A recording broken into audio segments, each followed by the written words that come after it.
Oh wait, hang on. Who do you think should host? I'm hosting right Well, now. I meant Wait, like no. host the show. We're live. Okay. Or the,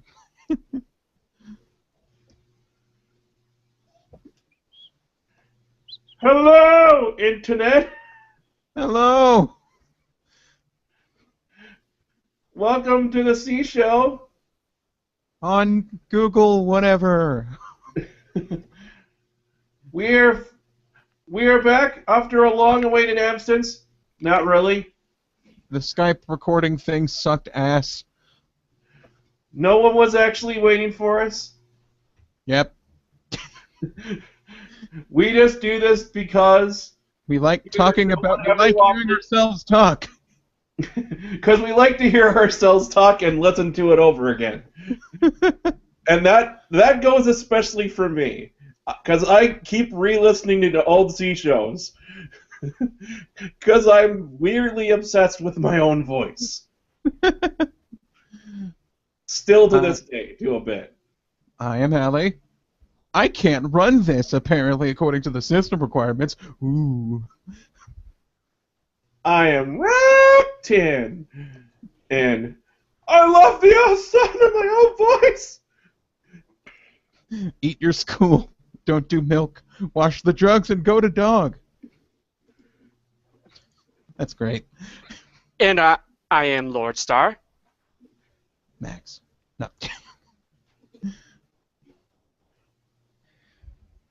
And we have one more person who is muted. And Bob the janitor. Say hello, Bob. Wait. No, wait, that's just Mega Fighter. Never mind. Oh, so we're going to talk about a couple days worth of wrestling that we watched.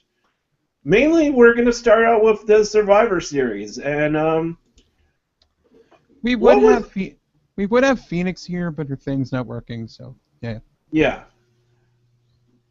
which would be her first time ever on the C show, but unfortunately, it's not working. We're working it out. It's the first. It's the first since the return. So, hey. Yeah. Just real. Just going through some growing pains. So, overall thoughts of the pay-per-view. My personal overall thoughts is it was all right, but I was having the trouble of getting invested in some of the matches. That was my main. I guess that's really more of a personal issue than anything. So overall, if I have to look at it from objectively, I'd say it overall was pretty good.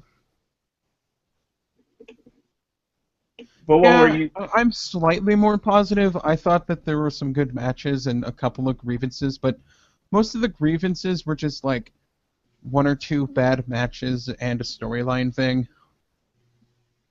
Um, So, eh. I remember you saying that you also had some problems with some of the pacing. Oh yeah, there was definite pacing problems. The problem was they didn't have 3 hours of show by the end of it.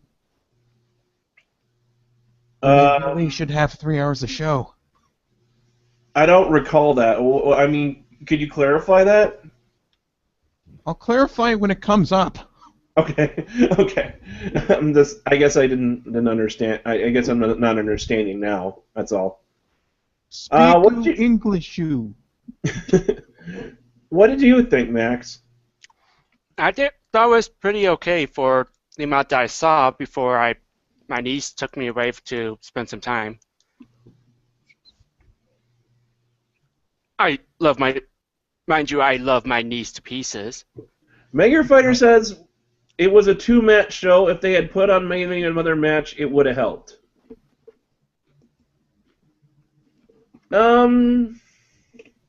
I don't entirely agree. I don't entirely agree with that. I'd say at least maybe there were two other matches that were fairly that were pretty good. I mean, yeah, you could say it was there were two standout matches. The rest were either decent filler or just kind of blah?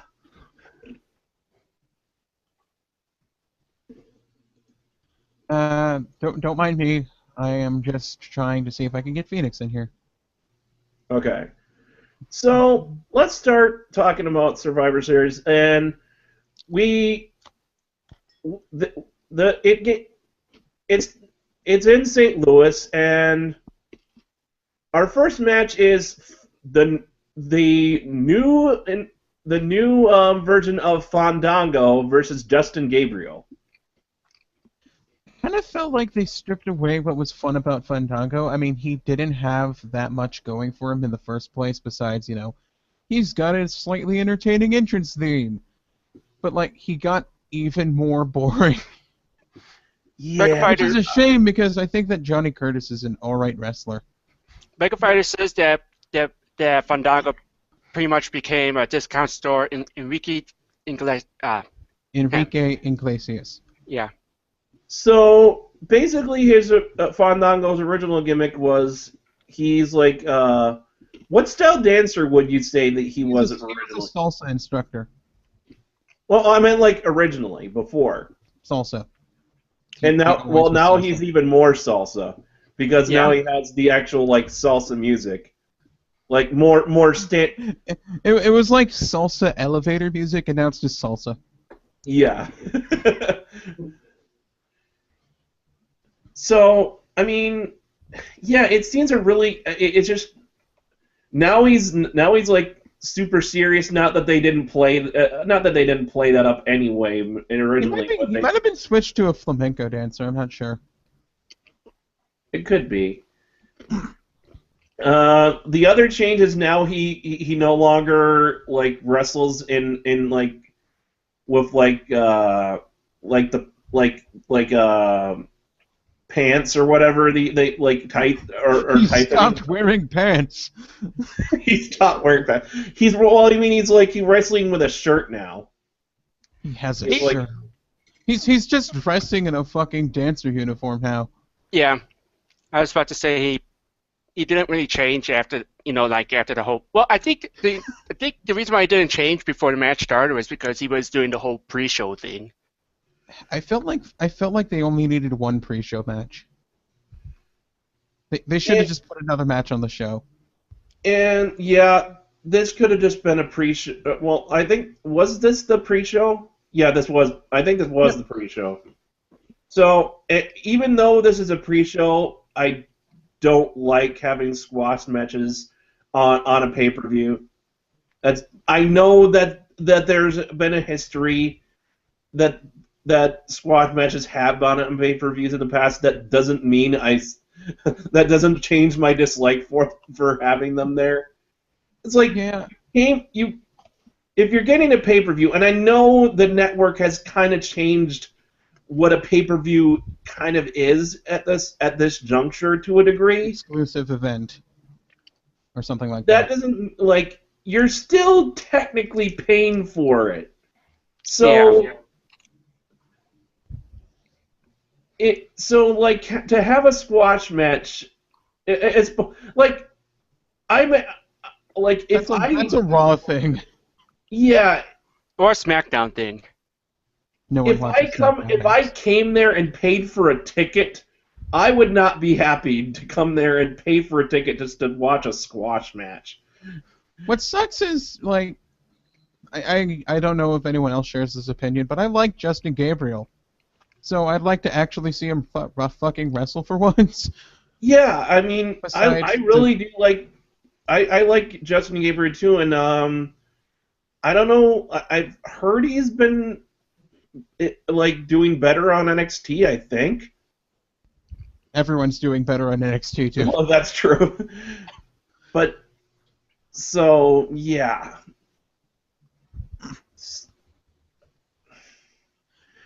By the way, I find it very strange that I don't think 2 years ago I could ever imagine myself praising NXT. Yeah, they've completely changed that show.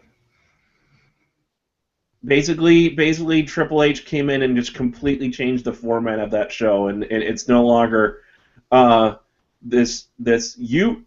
this semi-reality show where people train to become wrestlers. It's just like here's all the guys. Here's all the guys that aren't ready to be at the main roster, but they're still talent, and let's watch them actually wrestle. Could you imagine the potential of NXT back when it had its TV deal with the current NXT content? That shit would have took off. No kidding.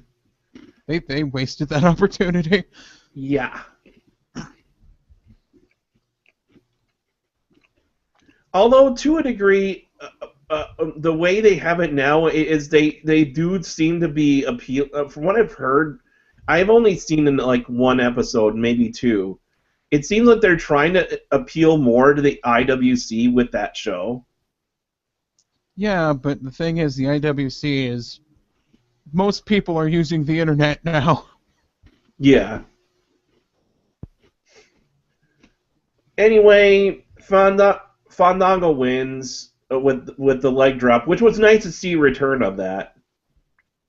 That's an awesome it is an awesome leg drop that he basically soared, where he really soars through the air to hit you with it. Any other thoughts on the match? The short squash match?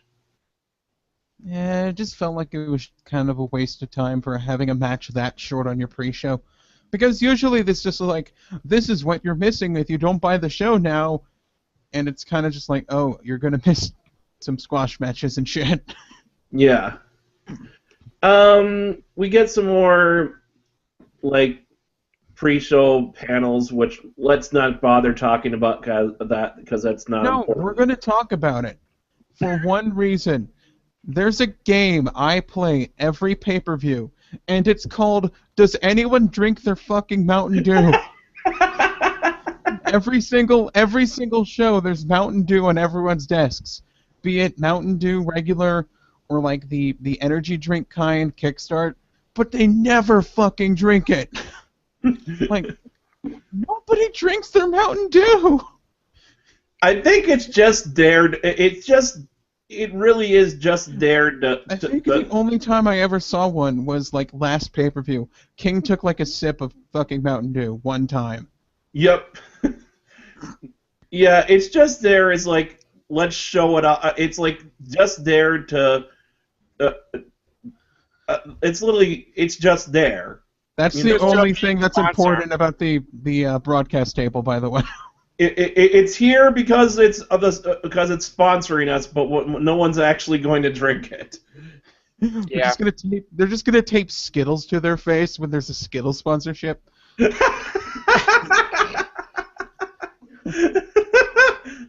Oh god, that would be great. I would have loved. Oh my god, can you imagine that in the ad, during the years when JR would freak the fuck out over Skittles. By the way, guys, we got to be careful. We have an 8-hour time limit. Wow. Yeah. I know, right? Anyway, Bad News Barrett comes out, and it's about time to see him back. He has been gone for injury purposes. You know, come to think of it, if they were going to have him just come back and do his Bad News, his thing where he does his Bad News Barrett, like, why couldn't they just have him do that while he was recovering from the injury? Like, he could have done him to stand on a pedestal and talk. Yeah, I don't see, like, initially after the surgery when you're not supposed to even leave your bed, no. But, like, when he's just getting better, he could do it. Yeah. Like, Bad News Barrett is one of the best parts, one of the best things they've ever done, and I love it. It's such a simple gimmick, but yet it works. I love what Nathan originally said about it. It's literally cheap heel heat the gimmick. Well, the thing is, and I guess this is the reason why he hasn't been showing up, traveling's a bitch. Yeah. I assume he's just been chilling at home the entire time. Yeah. God, just sitting in planes and hauling your bags and shit. It's terrible. So Especially basically, if you get like a nagging shoulder injury or something. so Barrett says, I could feel the excitement in the air because everything was on the line tonight in the main event. And he talks about the stipulations, and then, but I'm afraid I've got some bad news. We all know how petty and vindictive the Authority is, so they're going to make your life, Cena, a living hell. And then he proceeds to do the same thing for Authority. If the Authority loses, WWE will not go away. They will positively flourish under the new era, the era of Bad News Barrett. God, this didn't happen, but I wish he was the GM. Yeah. Oh, yes. By the way, spoilers, we're fucking reviewing the show. Yeah. If you haven't seen the show, then why are you watching this? The Mountain Dew cans disappeared into Booker T's weird braided ponytail. And I don't want to. He's doing his best Miss Butterworth hairstyle at the moment, so. I disagree, Mega Fighter. Mountain Dew Kickstart tastes okay, except there's one flavor I didn't care for, but I've not had an issue with. I don't like energy drinks. It really doesn't taste like an energy drink, though. It's just Mountain Dew, probably. It's not quite Mountain Dew, actually. Welcome to the Mountain Dew show, where we review all the. Because they don't have Mountain Dew flavored Kickstart, if that makes sense. They have lime flavor and cherry flavor and orange flavor. Oh man, we got an expert in here. Well, I've drank a lot of the Mountain Dew Kickstart. What do you want? It's not like really an energy drink because it only has a couple. We only have 8 hours, guys. It doesn't have a lot of the extra ingredients, all the other stuff other energy drinks has. So, anyway. Fine. You win the Mountain Dew debate, I don't care. So, about that Cesaro match. Oh. Yeah, the next match is... Well, first thing is that Cesaro comes out and offers his support for Team Authority, saying, he comes out and talks about how the Swiss were neutral in several different wars. Then he's gonna stay neutral tonight, but he does offer his support for Team Authority. Jack Swagger comes out with the return of Zeb Coulter. Yay! I have a question. Wasn't Jack Swagger part of Team Cena and then got beaten up and forced to no-show, even though he was on the pay-per-view? Apparently he healed up enough for the pre-show, but not for the pay-per-view. That's weird as shit. As soon as he showed up, I would just be like, get on the team! Unless he was just like, you have enough spaces. Basically... I wasn't trying to excuse it, I was just saying that's probably what happened. But they didn't think that he could. Well, he still made Cesaro look like a joke. Yeah. So I don't know why he's just going on in the pre-show instead of the main show. So nice job breaking kayfabe, guys. Yep. So Zeb basically says they're supporting Team Cena, and then Cesaro is brown-nosing so much that whenever he's around Triple H, his nose needs to be examined for a colonoscopy or something to that effect. Ew. If I remember correctly, was the line. That was a pretty good line. I miss Zeb. I missed Zeb. I like Zeb. Um, Cesaro versus Jack Swagger. Basically, this was pretty much a squash match as well, and like a little bit of offense for Cesaro, but not much. Jack Swagger basically put him in the Patriarch immediately, and then Cesaro get a little bit of offense in, and then Jack Swagger reapplied the Patriot lock, and Cesaro tapped. Like, I don't understand what the hell's wrong with Cesaro recently, because, like, yeah, he said something they didn't like, but does that mean he has to be put in the doghouse? Yeah, after a while, you think that they extend his leash a little bit. Well, So even before he said that, they were already like barely like either barely using him or just having him job. It sucks because Claudio Castagnoli's great. Like, he does a lot of cool shit. then all of a Like- sudden, his push just evaporates for some reason. Yeah, now just no one gives a shit. Honestly, if Triple H was in charge, I imagine Randy Orton versus Cena again wouldn't have been happening as often as it was, and then Cesaro would have had no reason to stay in the first place.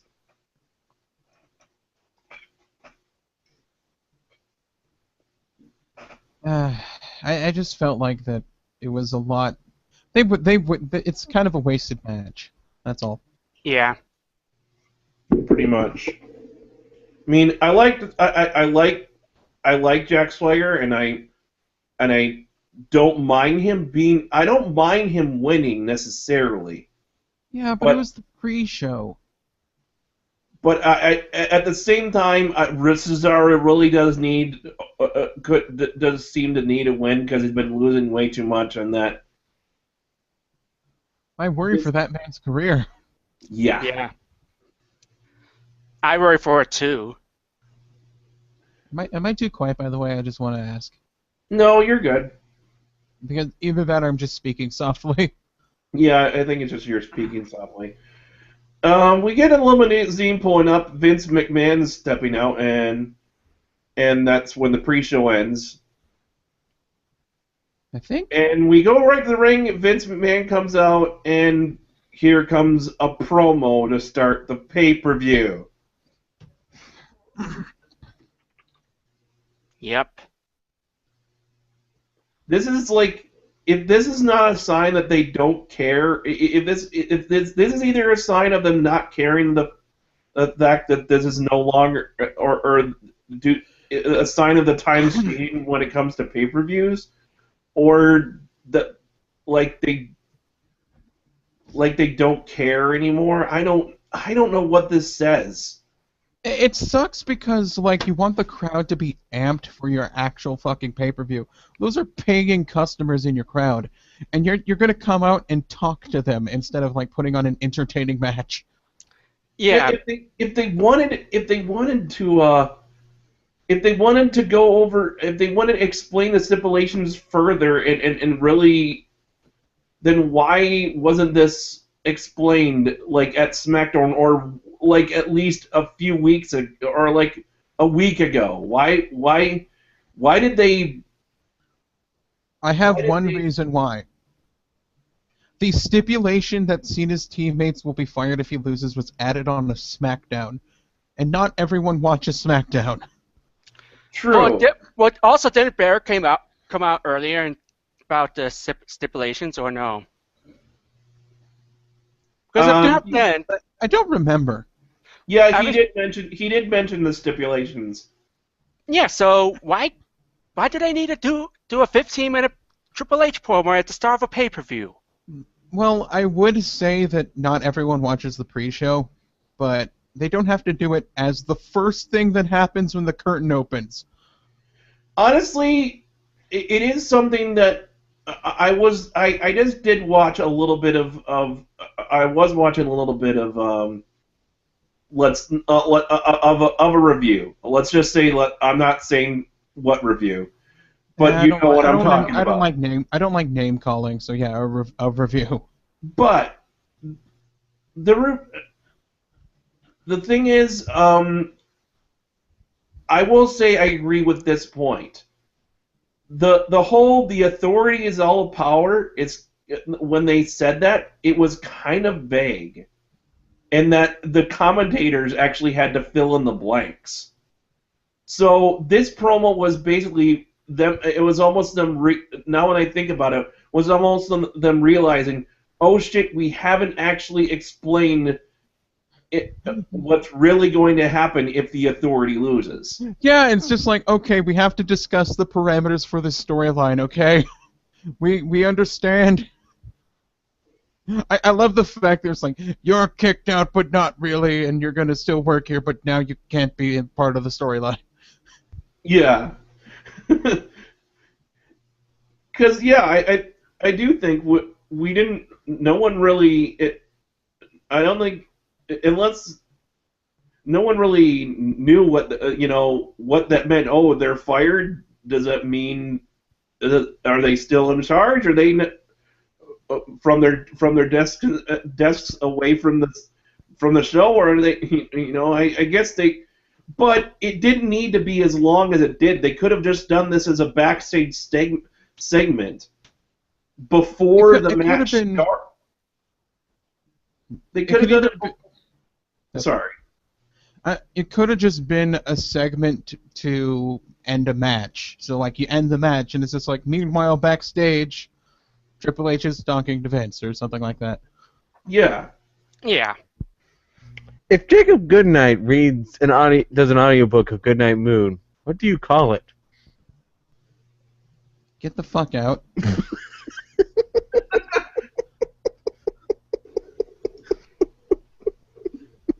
That's literally what it would be called.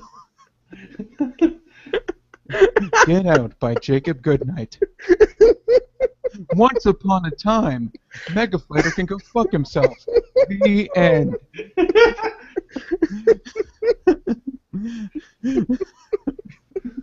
This is how you show up. Yep. I honestly wasn't sure. How do I want to reintroduce myself to this to the Hangout? How about a terrible pun? wrapped in. I forgot what I was talking about. We're talking about just ruined this podcast. It's gonna go 8 hours long. We were talking about the stipulation that the promo that they did before the thing. This Hangout, 8 hours later, I've completely missed Thanksgiving dinner. Thanks, fuckers. So there was this weird part where Triple H and Mr. Big Bang came out and touched wieners. And hey, why do you think this pay-per-view was free?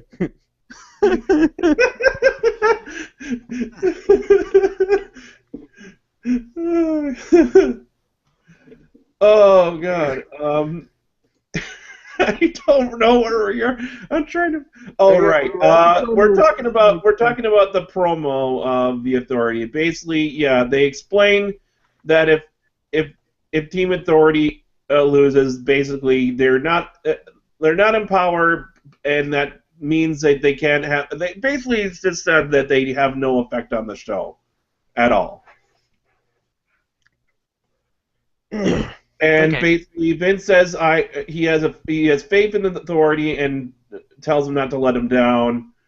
And Cena's out there, during the whole thing. And the other thing is they mentioned that Vince says he has so much confidence in the Authority winning that the one person that can bring them back to power is John Cena, and which Cena gets a big grin on his face.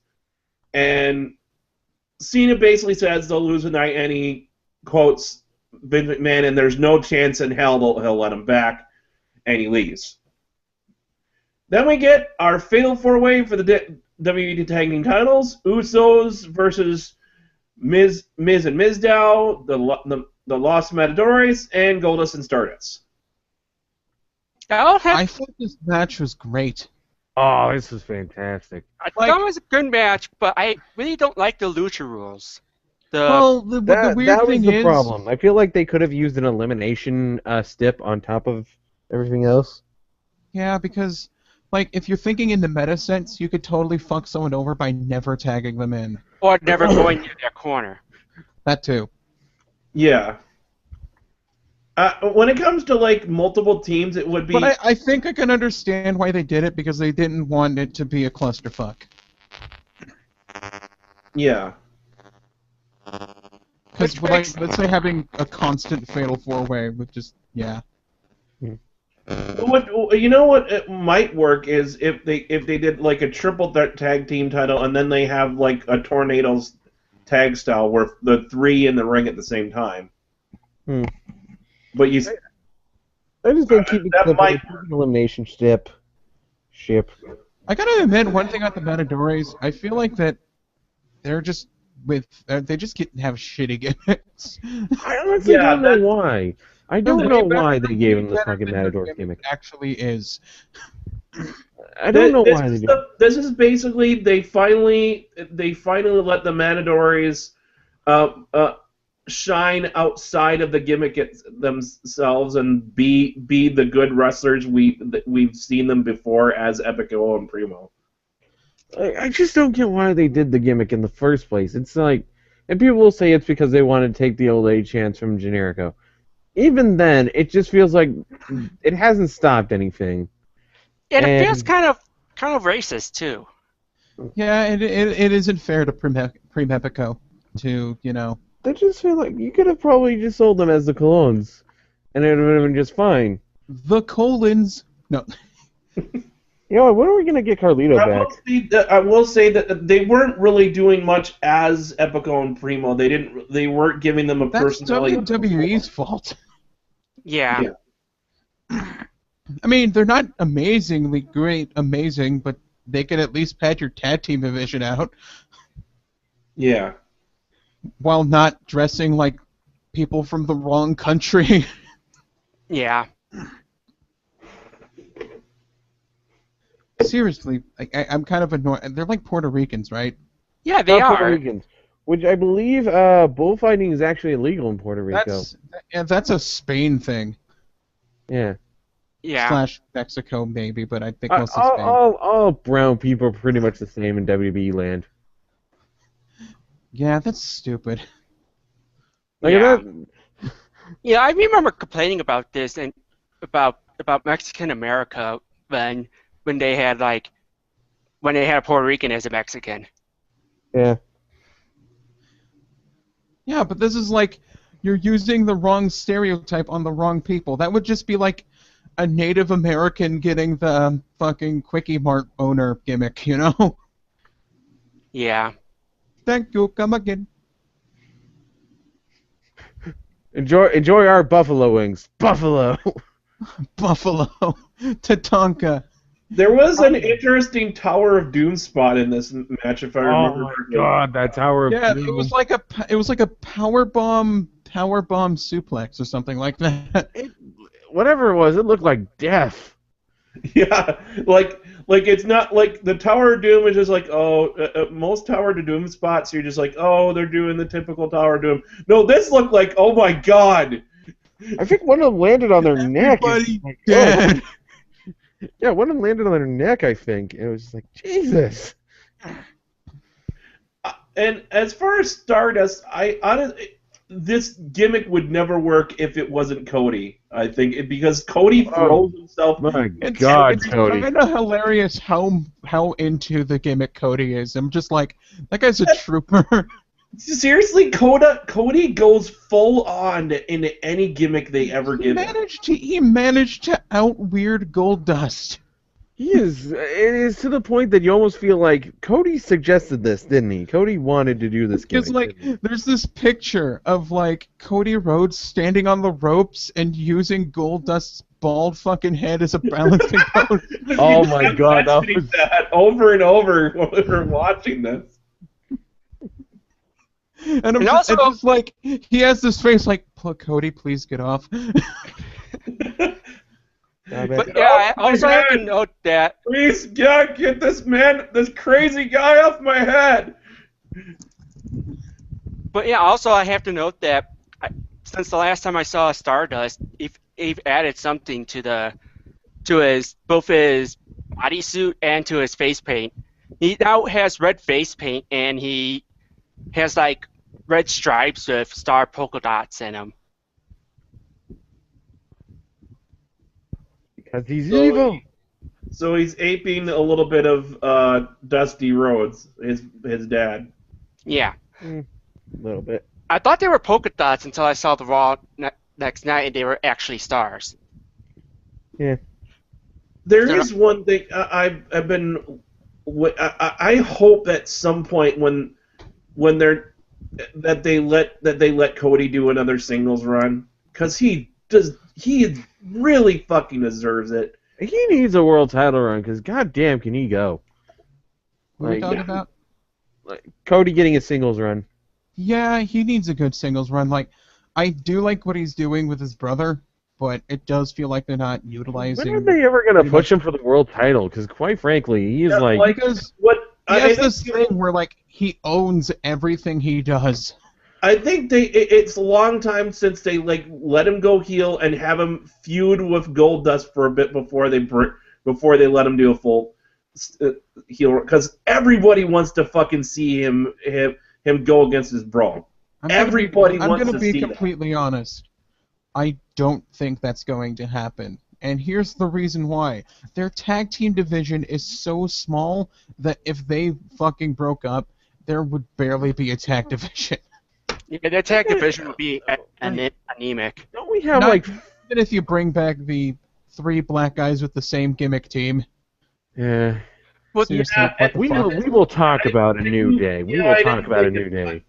I will have to agree with it. Like that, it's long since time they brought in like say the Ascension or something from NXT. They need new tag teams. They need them. Why not? They have a bunch of mid-carders they aren't using. Put them in a tag team. For fuck's sake. Yeah, definitely. Like, where the fuck... Zack Ryder could be doing something right now. If he was in a tag team, he could. Yeah.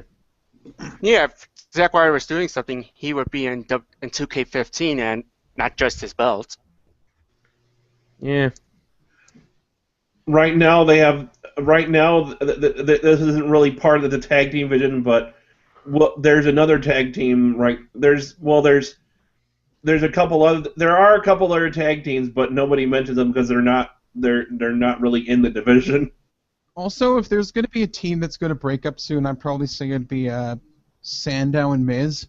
Of course. Because it seems like they're trying to start up the, Sandow's trying to one-up the Miz thing. Yeah. Yeah. Yeah, I noticed that during both the pay-per-view match and during the Raw match. Because I gotta be honest, I do want to see Sandow as a singles competitor again. Yeah, basically, the end of the match, Sandow tags himself in and covers Goldust for the win. Yeah. I'm good at segues. No. Well, he tags himself in off of the Miz too. Yeah, he blind tags Miz.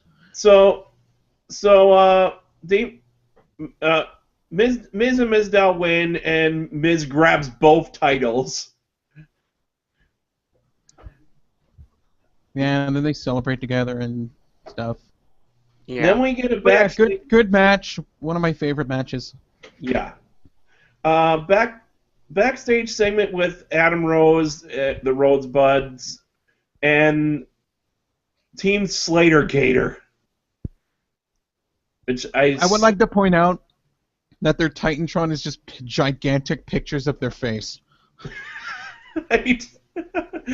Yeah, no, I remember that. And basically, not much of this segment is basically, Slater and Titus are making fun of Adam Rose and his relationship with the Bunny, and basically, well, why don't you face me and my Bunny and later? Why don't you face me and my black friend? I'm here. Now we have the next match is a Survival Series match of Paige, Cameron, Summer Rae, and Layla versus Natalia, Emma, Naomi, and Alicia Fox. This was pretty good, except for the way this match ended.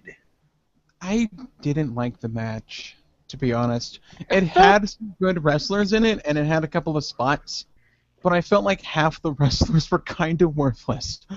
And there was no storytelling. It was just them wrestling each other. Yeah. So I The have only another story question. It also was- felt heavily was- one-sided too. That too. So I have I hate another that. question. Can God build a boulder so large that would make you want to see the Marine 4? What?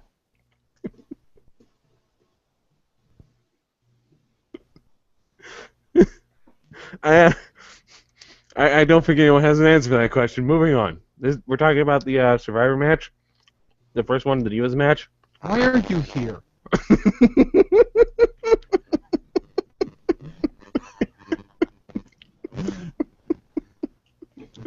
Okay, I'm gonna choke on donut.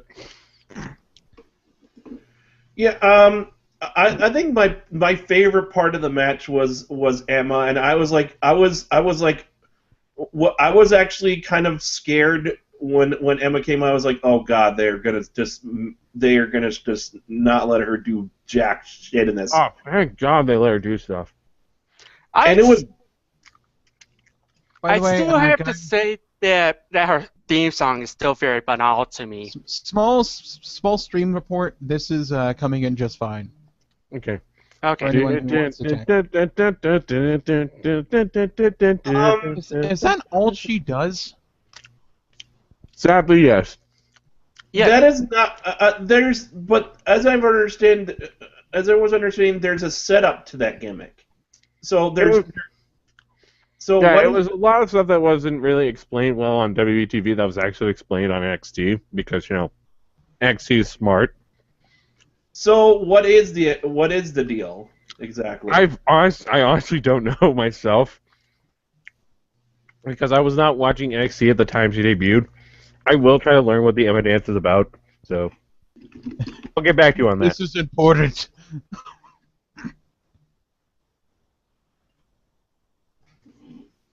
I'm gonna ask you. I feel like they need to do more with her, but yeah, the match, it just felt like about half of the people in the match just weren't capable of carrying a match. Which I guess is why it was such a big team match. Like, there was a lot of people. This is something like there's one thing that I think I'm not sure if maybe it was just the people in the ring, but Alicia Fox did not look good in this match. Which is weird because Alicia Fox is actually one of the better divas they have. Like she's improved, but it almost seemed like is this? I just is feel this like the match a current sign of roster. her? My thought was, is this match a sign of her regressing? I was just thinking that from watching this match that either they need more women to go just back to training, or they need to bring some actual women wrestlers in, because it just feels like models or reality TV stars. And I don't want to dismiss the entire division as that, because there are some good wrestlers like Paige and AJ Lee. But just there's all these people, and I don't care who they are, and they're not good anyway. Yeah. It was I think mainly the people who need work were in this match, Cameron, Naomi, and Summer Rae, and probably a little bit Alicia Fox still needs a little work. Though the former WWE superstar Beth Phoenix seems pretty high on Naomi on Wow. Twitter. Apparently, Naomi according is to solid. Phoenix, Naomi is solid in the ring. By the way, Naomi's new finisher. Can we talk about that? Is it the ass-to-ass one? No, not ass to ass. No, it was the one where she grabbed them, she grabbed their head by her legs and just drilled them straight into the mat. Yeah, that looked like an actual finisher compared to many finishers today. Fucking The finisher, I think finisher just need the don't want to get hit by that kind of factor. fucking There was killed also a me. couple of kicks too in the match that resounded off of Paige's head. Yeah. Wanted to talk about that because that was a good finisher, and admittedly the match was okay, but It felt very pro-women. I was just disappointed because it really felt like they were just kind of wrestling back and forth instead of like doing anything important. There was no storyline built to this. As far as I know, they just kind of threw it on there to have it. I feel like, pretty much. You know what it feels like? It feels like the token Diva match, and Diva matches shouldn't be token at all. They need their own storylines and reasons to be there. Yeah. Yeah, that's been unfortunately that's been the Divas division for. It's like hey, we have women. Look at our women. Pretty much ever, or at least counting back as far as the Divas title goes, and probably before that. That they just that here are some women watching wrestle and that's it. Yeah, we're such a far cry away from back when Trish Stratus and Lita were a thing. At least there. I will say this. I just want some context and setup. At least they're letting him wrestle, because I've said this before, and I'll say it again, because I remember the times during the Divas search, and around that era and before. I remember that too. Where they were having like mud wrestling and or basically when they would have non-matches or ridiculous gimmick stuff just to have the women show up in scantily clad and just basically be eye candy for the audience. Yeah. Wasn't there a Divas gimmick who's literally just showing you their tits? Like back then. Kelly had a stripper gimmick that was she had an exhibitionist gimmick. Exhibitionist. Excuse you. To a degree, take off her own clothes. To a degree, I'm trying to think. Sable had that sort of a thing going. So I guess all I want is actual women wrestler storylines to happen. But like the other example of the women wrestler storylines got completely thrown away. Yeah. We'll talk about that when it comes up. Pretty much the typical story for a women's storyline is this just like petty bullshit. Women can never get along because women's be crazy. Be cray. It's just Jesus Christ. Basically, pretty much, yeah. It's like when it comes to women, it's just bitches be crazy. The division. That's what the division. I hate the fact that for any context to happen on the wrestling event, I have to watch a shitty show on E. Yeah, I should not have to watch E to get an idea of what the wrestling storyline is. Yeah. Anyone who says like, oh, there's enjoyable parts of Total Divas, it's like it's still like just watching E. Yeah, it's also Total Divas, which is basically. It's not wrestling. It's related to wrestling, but it's not wrestling. I'm here to watch wrestling. And it's a reality show of the typical reality of what it's like what you would expect with a bunch of women doing around. Doing a reality show. It's like it's women doing a reality show. It just has John Cena in it. It's just having them argue about petty bullshit that nobody. Nope. It's like. Also, it involves Ava Marie, so that's right the fuck out of my watching schedule. At least that's what I get from the previews that they've shown of the show. Is just like them arguing about stupid shit. Yeah, pretty much. I don't want to buy this turtle. I'm buying this turtle. Why did you buy the turtle when I said I didn't want you to buy the turtle? Was that a thing? No, but you know what? I pooped a turtle. Damn it.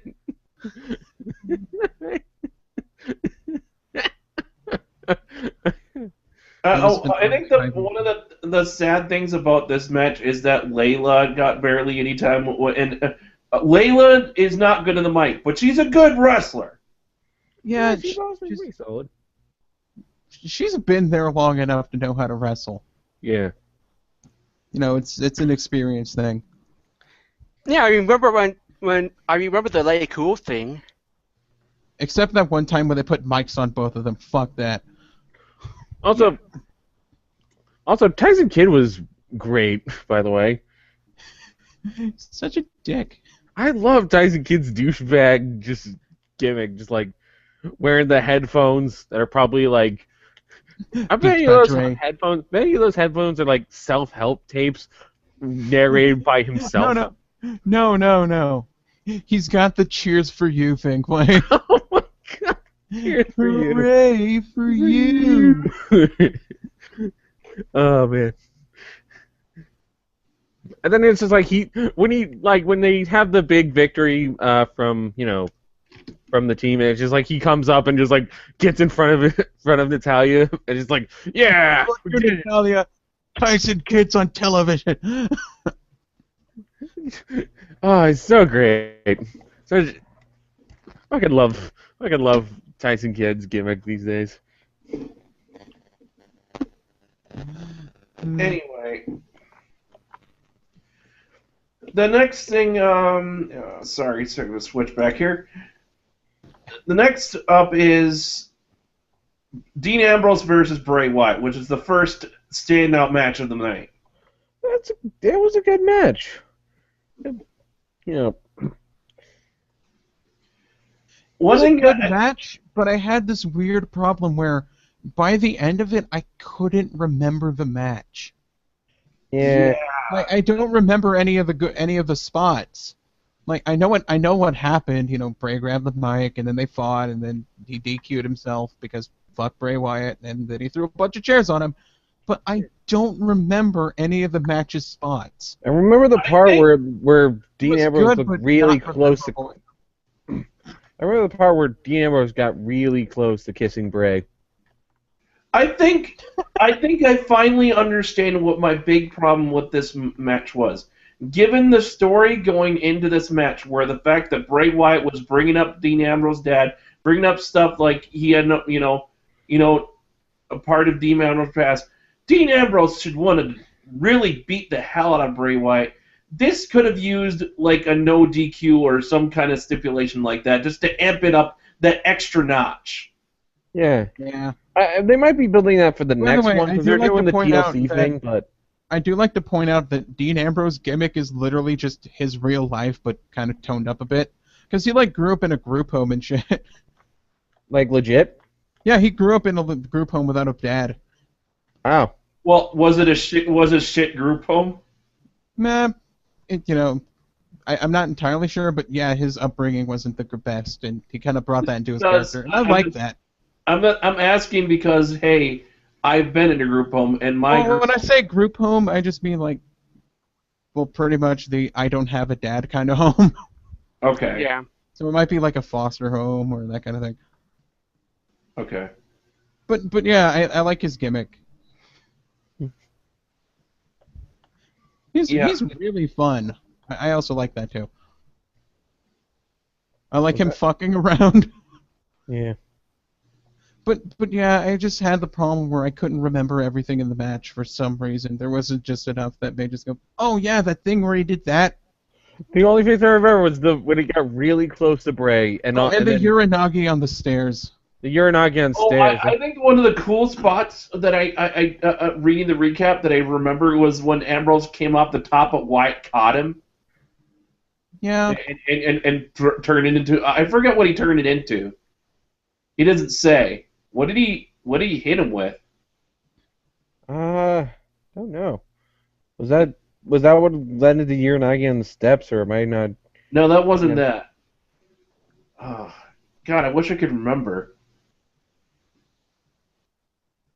Oh, there is one part of the match we should mention is that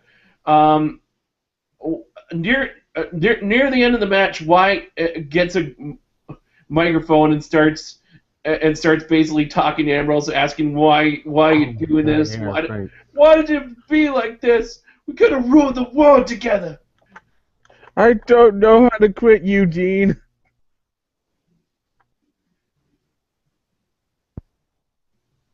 and basically when he says, I'm sorry you chose this path, and he starts bringing in steel chairs, and then that's when Ambrose grabs the one, and ref's like, I'm not going to disqualify you, and Wyatt drops to his knees like, go ahead and hit me, and Dean Ambrose is like, okay.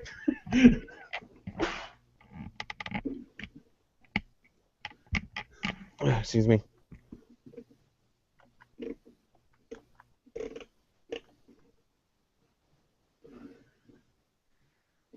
But anyway, That's cool.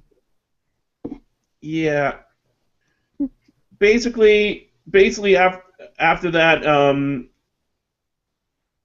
he hits Dirty Deeds on the steel chair, which yes, it's now the doubled arm DDT. It's no longer the head. Which is a little nice. I do like double arm DDTs are kind of underrated. A lot of people are been like going, that's not the Dirty Deeds. Like, unfortunately, it kind of is. He's changed it to that.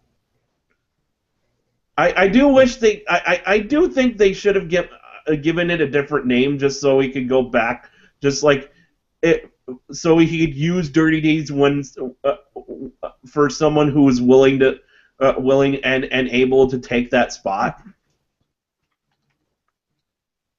Because that's apparently the problem. I think that's the problem, as you guys have told me, is just not everyone can do the the original Dirty Deeds move. Yeah. Yeah, it's a little bit tough to pull off correctly. Yeah. Even if it is just a headlock driver. But that's after that. Basically, he brings in a table, splashes Wyatt through it, and then starts throwing chairs all over Wyatt. Then brings a ladder to the ring and just stands there, like looking down on him. And he almost teases tipping the ladder over onto it, but the ref is like, no. And apparently he's like, that's good enough to stop Ambrose. I'm kind of surprised he didn't just say, fuck it. Fuck that. Stop. What, refs? Stop. I can't. You want me to jump on him? Is that what he's saying? Okay. Whee!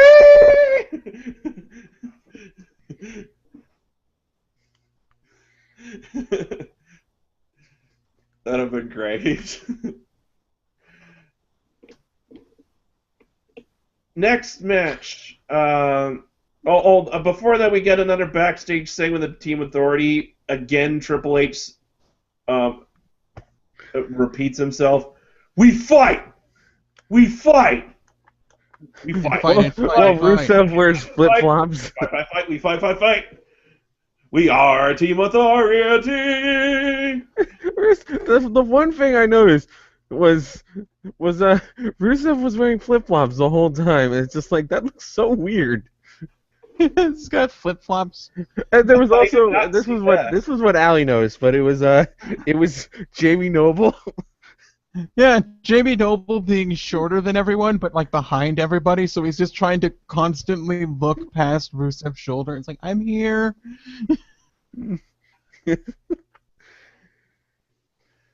Next, we get Adam Rose and the Bunny versus Slater Gator, which is the team of Titus O'Neil and Slater.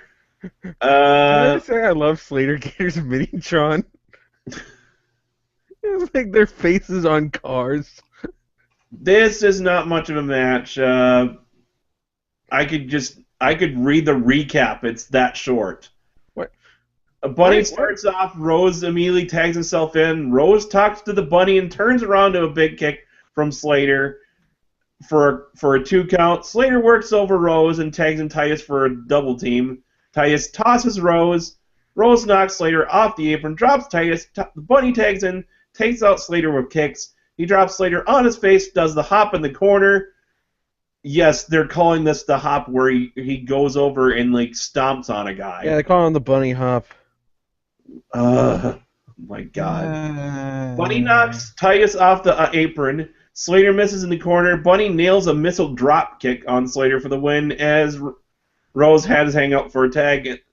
And Adam Rose the Bunny win. After the match, Rose just has this wide-eyed stares like, what the fuck just happened? Look, as the Bunny celebrates, and he even does a trust fall into the Rosebuds as they carry him off. And somehow Adam Rose is becoming less relevant compared to a giant man in a rabbit outfit who sexually harasses him. Yeah, exactly. I was just about to ask, why is Adam Rose a heel here? I mean, the Bunny's a fucking glory hound. He once sexually he just started humping him in the middle of a ring once. That was really weird. And I don't buy the Bunny as a face. I don't trust that thing. It was a giant rabbit. Not trustworthy at all. I just think that it's really gimmicky, and what's going to happen when they where's it going to go? Is it? Yeah. I do have to admit, have to compliment Adam Rose on this. I do like his robe. He does have a nice robe. Are they going to? Are they? Yeah, you wonder where it's going to go. Are they ever going to just take the mask off, reveal who under the mask? Are they just going to keep with this? Why? Because I assume that he's either going to get revealed or just put off television. I wouldn't mind Rose turning heel, but this is not a good setup. He's not good at looking good into a setup into a heel turn. This whole Bunny thing just makes... He's feuding with a rabbit! Yeah. It's how do you take him seriously as a heel after him feuding with a guy dressed in a bunny costume? And it was honestly more of a dick than he is. That too.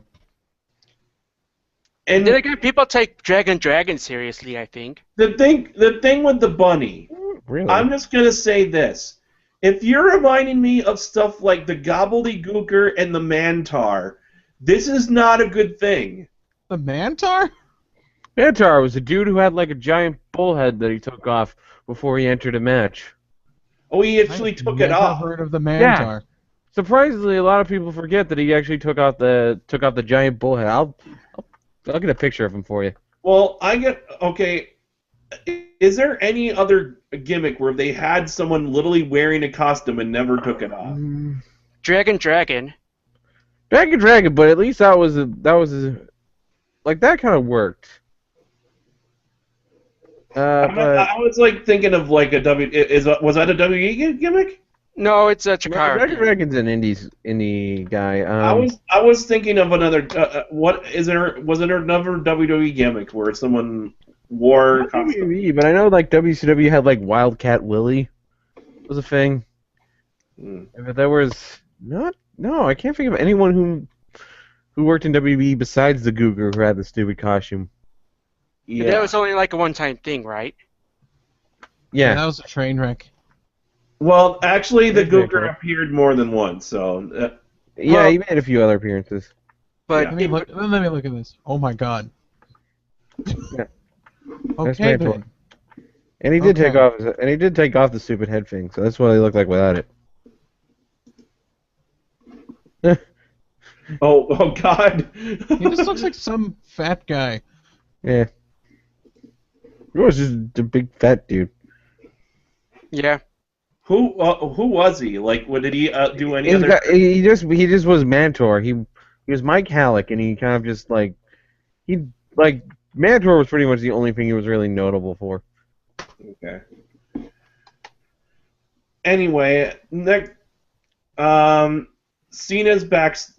They do a Team Cena backstage statement. They're apparently all they're apparently all on the same page. But I thought I heard Dolph Ziggler and I forget who was. I think it was Ziggler and Big Show talking almost like it sounded like they were actually thinking of fucking over Cena. At least it sounded that way before he even came in. I may have just misheard it. I think the more important thing is, why the fuck did Eric Rowan have a Rubik's Cube? Rubik's Cubes are hard. Okay? Eric Rowan's face turn continues to make absolutely no sense to me. Like, why is he a face turn? I hope his gimmick is he gets to play with a bunch of random toys, so next time we see him, he's playing Jenga. Next week he's playing with jacks. Or a Bop It. random toy references to old toys that people that have gone out this style. Cena, how'd you beat me? Diagonally. Pretty sneaky, Cena. Oh my god. Jesus. Oh my god, that would be awesome. He comes out with a laser tag set.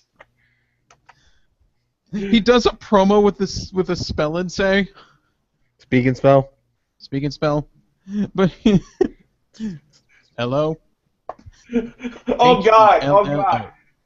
He's got a segment where he's playing with a fucking light bright. Oh my god. He makes the sheet mask in the light bright. Oh my god, I want to see that now. If anyone is watching this right now, or if anyone watches this video, light bright, and has light bright, make an Eric Rowan sheet mask in light bright and send us pictures. We will show them because I can. Oh. And also send us new photos. No. Don't show us anything about naked. Show us anything about what? Don't show us naked people. That's not cool. Show us naked person. You. You, the audience.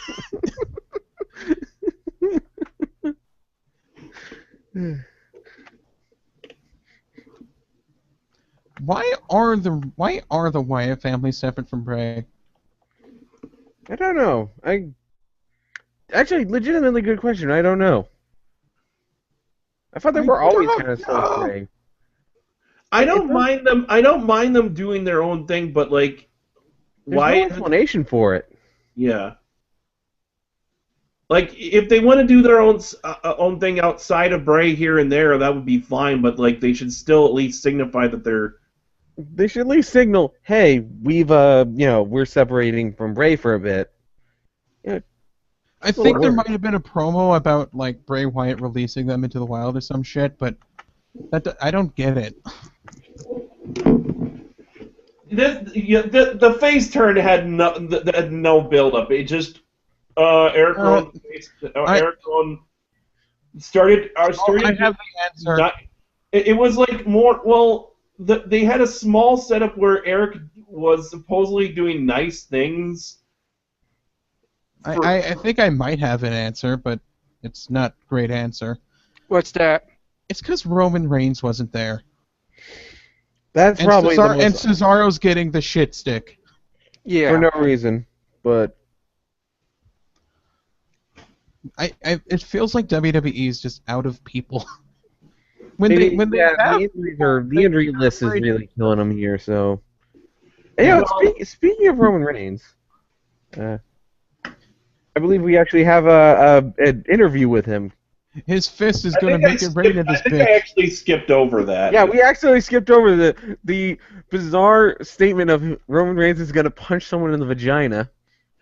What the fuck was that?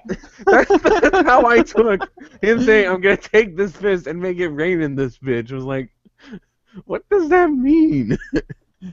I thought he was going to express his godlike powers and bring rain to the droughted lands using only his fist.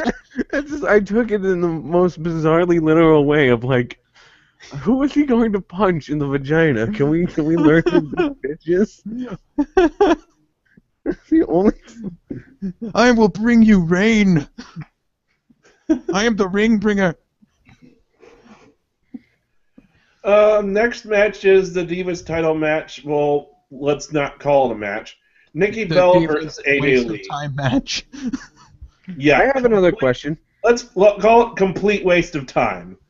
I have another question. If I have 3 apples and Allie has 5, How many can you fit in your ass? no, let me try this again. If I have 3 apples and Allie has 5, when is JTG going to TNA? First of all, we'd have 8 apples, and That wasn't second the of all, question. that would be middle of 2016 when they debut on the new Discovery Channel Destination America, and they need a new black guy because they ran out. Okay. They That would have the worked black- if I hadn't fucking started laughing in the middle of it. You straight face your jokes, damn it.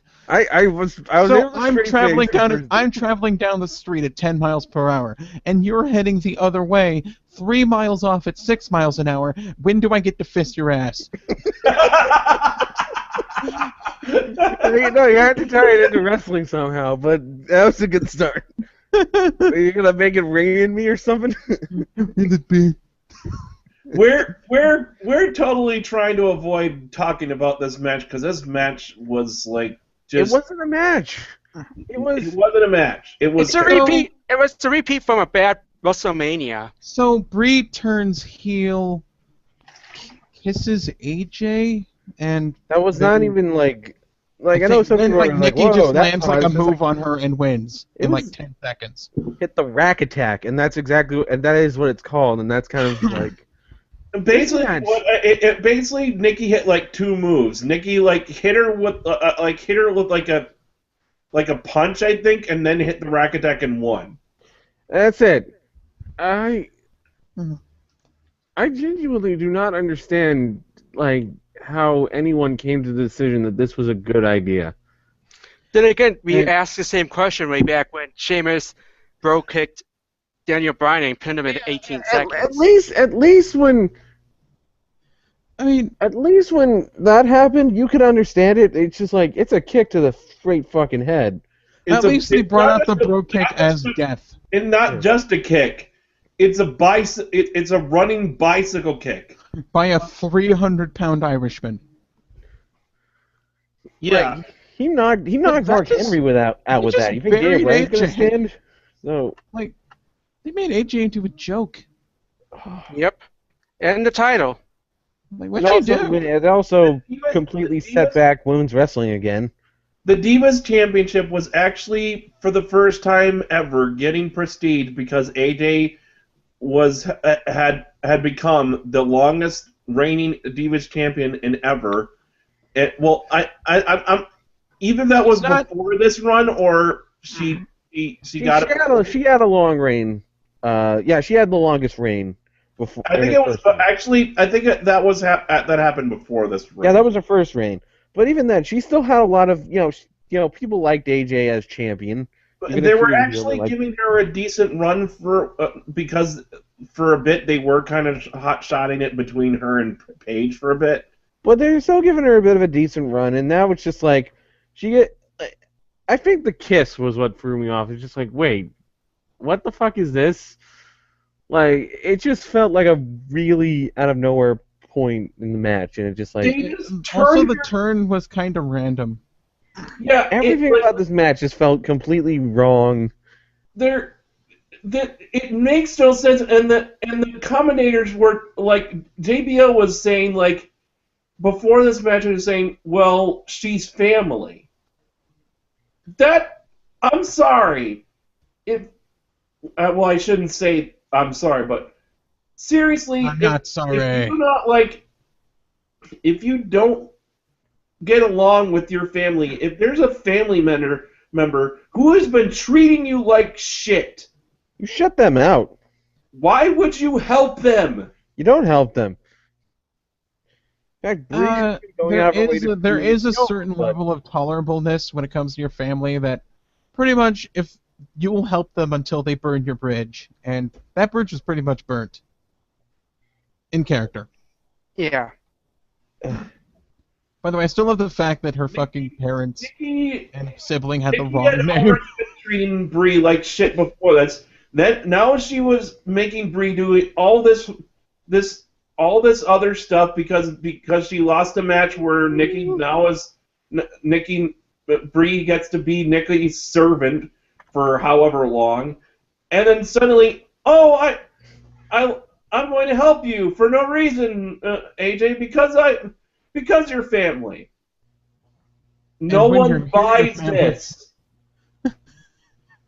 Nobody buys it. I feel like I'm just wondering if AJ fucked up something, because that feels really unceremonious. That was out of fucking nowhere. And you know that it's not over, but AJ, it's... Yeah, it isn't over, but AJ so far has been booked to be at least relatively good in the ring. So she took one move, and if it was consistent with how she's been booked so far, she would be able to get out of it at first. You know, this does. I know this sounds like conspiratorial talk, but this is This is more just a theory of mine that I just thought of.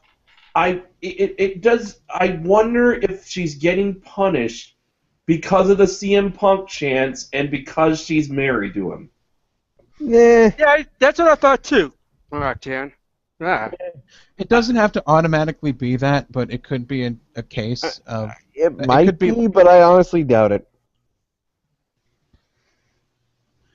It's just a thought. I'm not gonna just out and out say that. Of course not. We don't know. I hope she doesn't get fired or something. Yeah, I hope so too. But I definitely could see that maybe they did this as a way to try to quell the CM Punk chants. Possibly. Have they ever heard of the Barbra Streisand effect? I think they're just going to chant how the CM Barbra Punk some Streisand more. effect works. No. The Barbra Streisand effect is trying to silence something and only making it louder because you're trying to silence it. It's pretty much getting the opposite effect of what you want. Yeah. And usually what you want is for people to shut up. So the best way to make it silent is to not acknowledge it. Yeah, it's like the assumed reason for them making the Matadors to get rid of the Generico Olay chants, which didn't work at all. Yeah. If that's what their intention was. Yeah.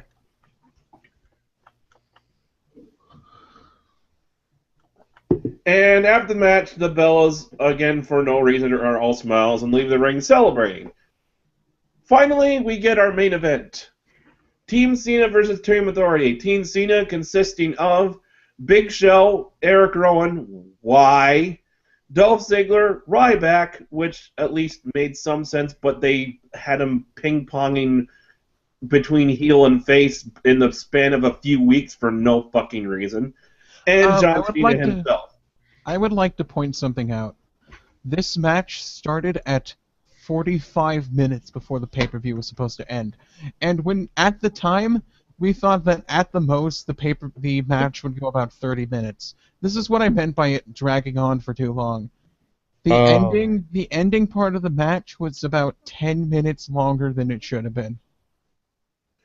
And Team Authority, which consisted of Kane, Mark Henry, Rusev, Luke Harper, and Team Captain Seth Rollins. By the way, good job making Ryback look like a wild card and then having him lose first. Yep. Yeah, completely pointless.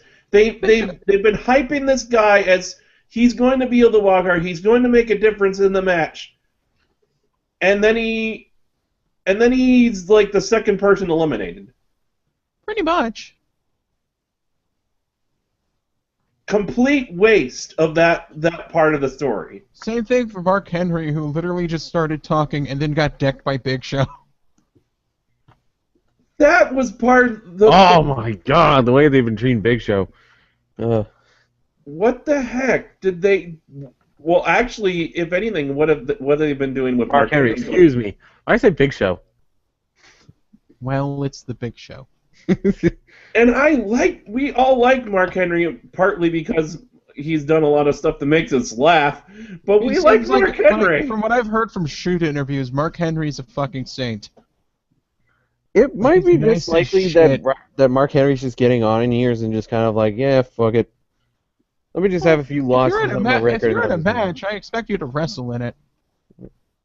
I'm sorry, Giant Uncle Phil, but, you know, I'd want to see him wrestle if he's in the match.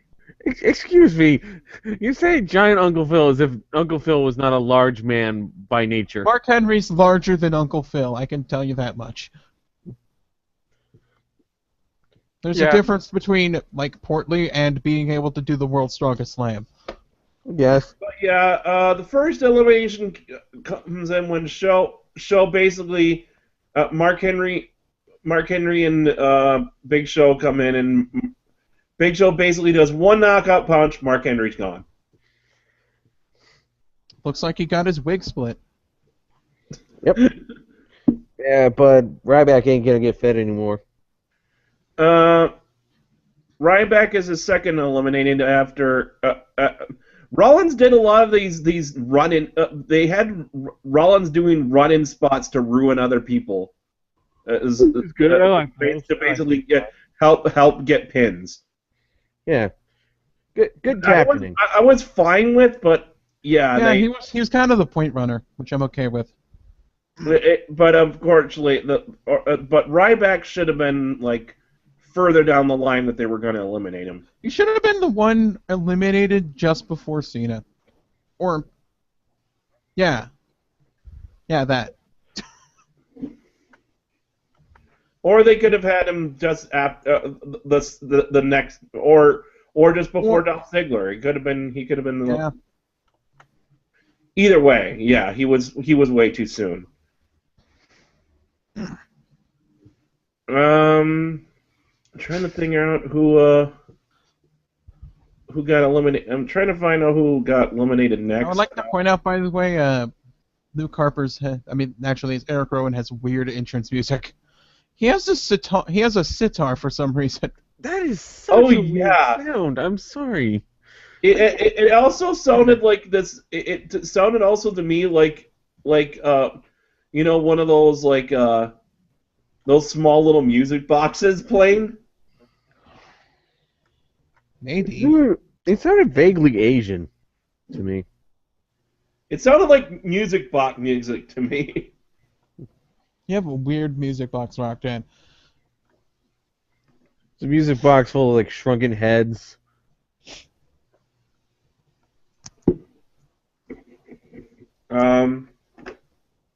Rusev was the next one eliminated.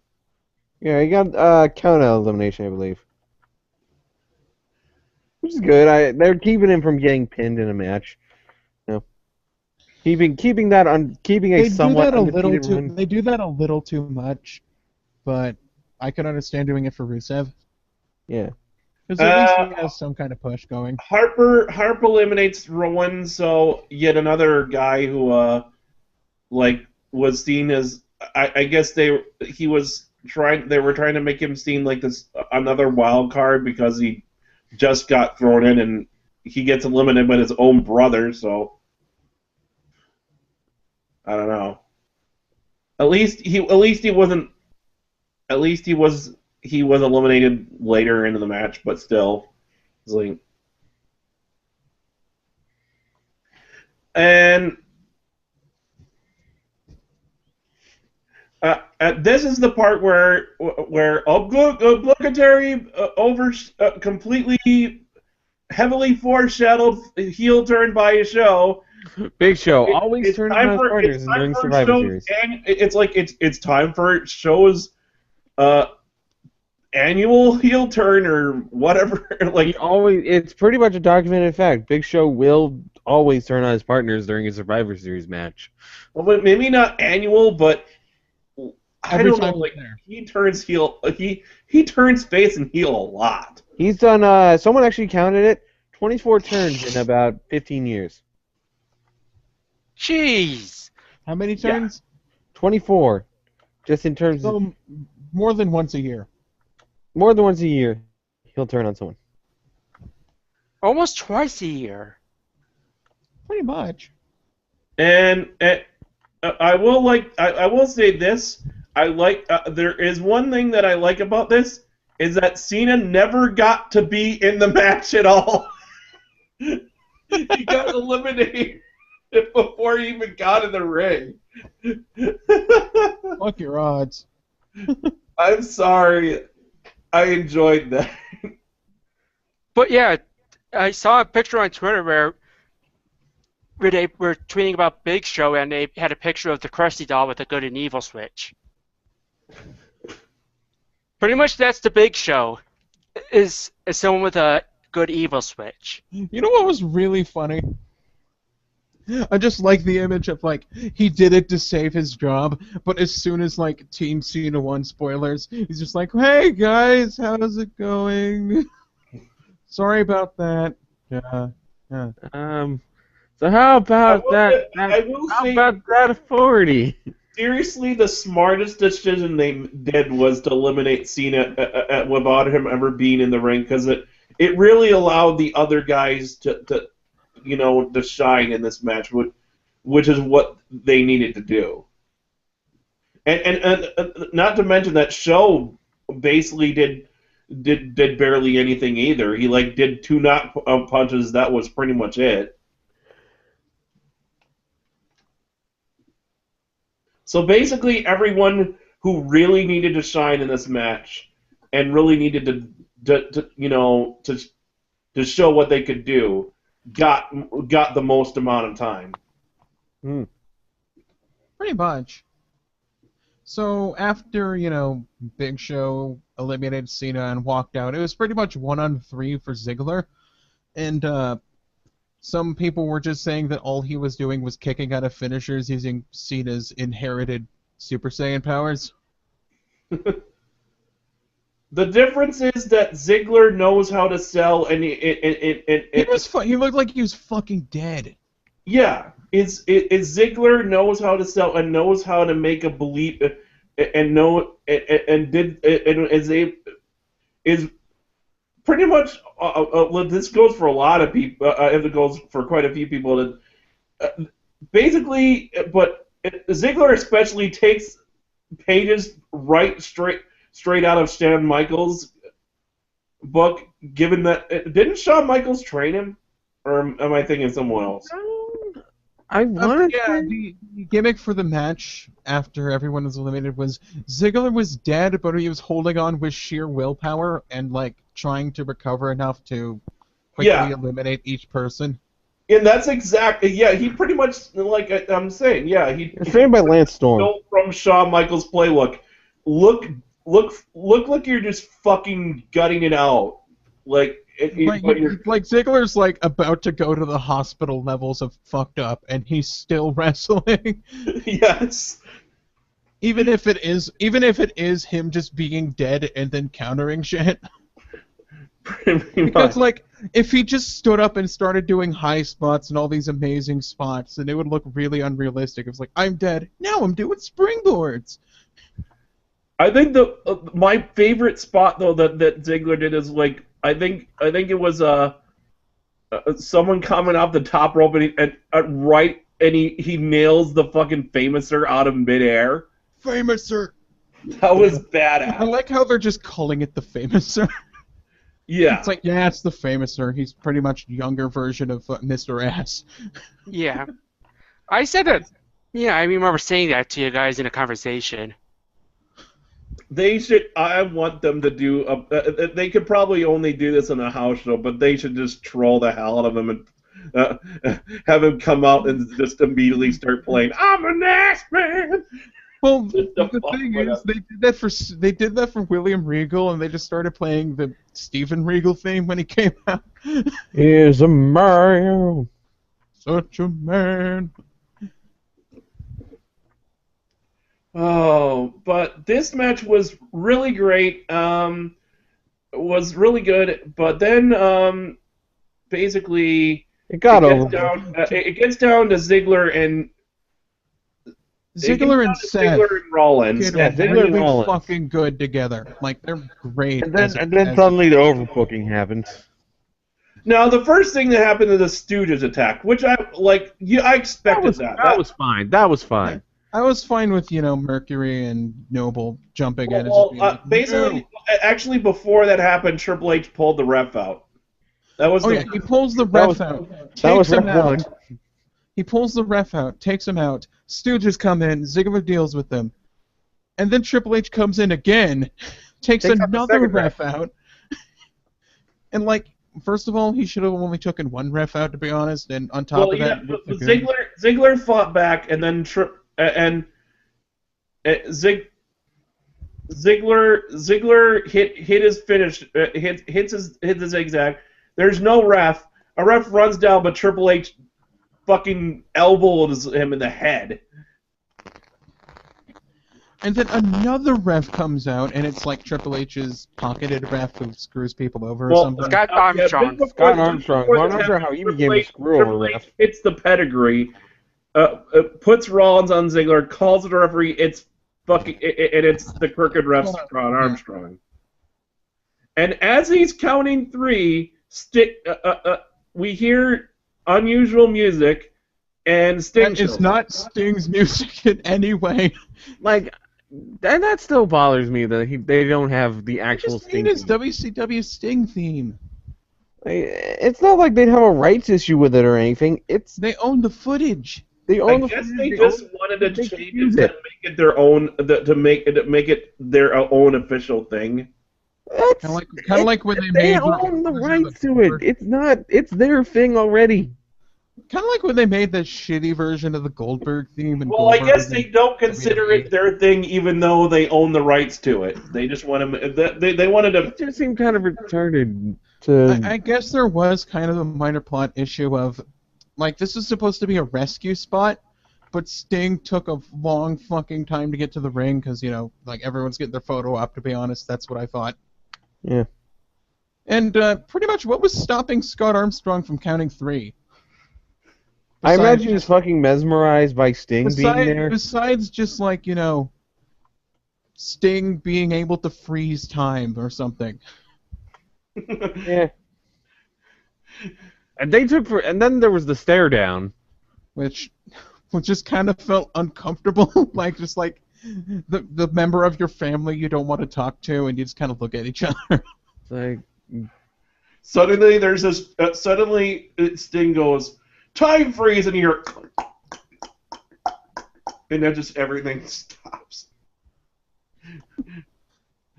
Because, it's just he was pinning Dolph.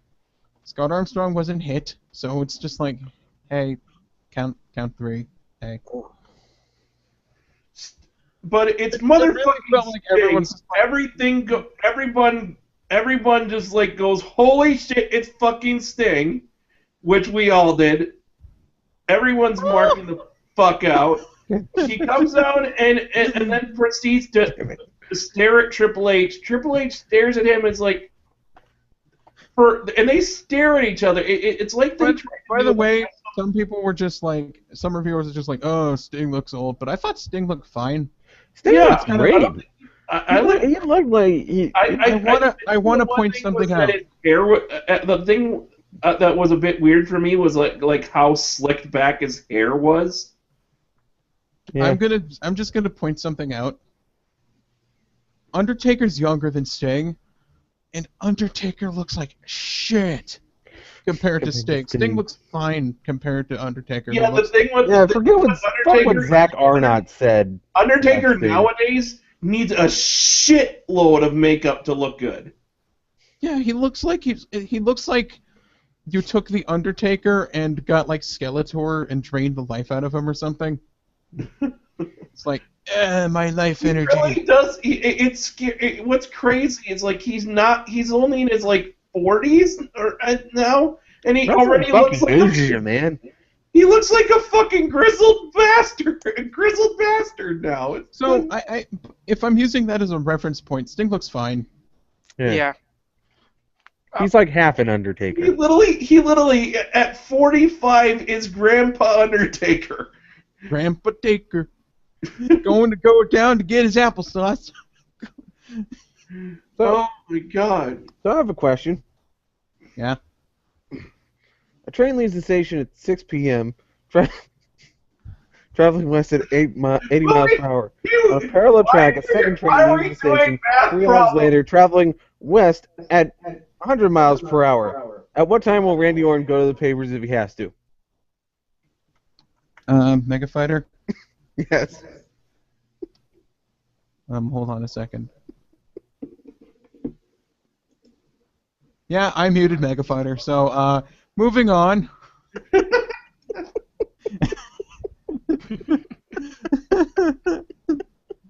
I didn't come here to do math. The answer is 4. Okay.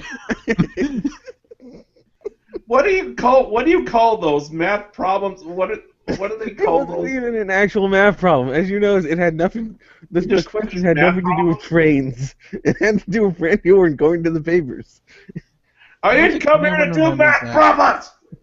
They're called story problems. Get here to talk about wrestling, you fuck. All right. So Sting does the Scorpion Death Derp. I want to mention this again because I really do think they try to do the wrestle. It's like they tried to do WrestleMania stare down, but there was no WrestleMania sign. It should have been a minute, but it was 5 minutes. Like, I seriously, at some point, if I almost like, why isn't Triple H just like, you gonna just stand here and stare at me all day? I liked when Triple H just kind of mouthed, "What the fuck?" Yeah, like Triple H is like, you gonna stare at me all day? You want to have a staring contest? Oh, I can have a staring contest. Come on, let's bring it. I'm good Go. at staring at people. Yeah. Stare. Finally, Triple H attacks him, and yeah, that's when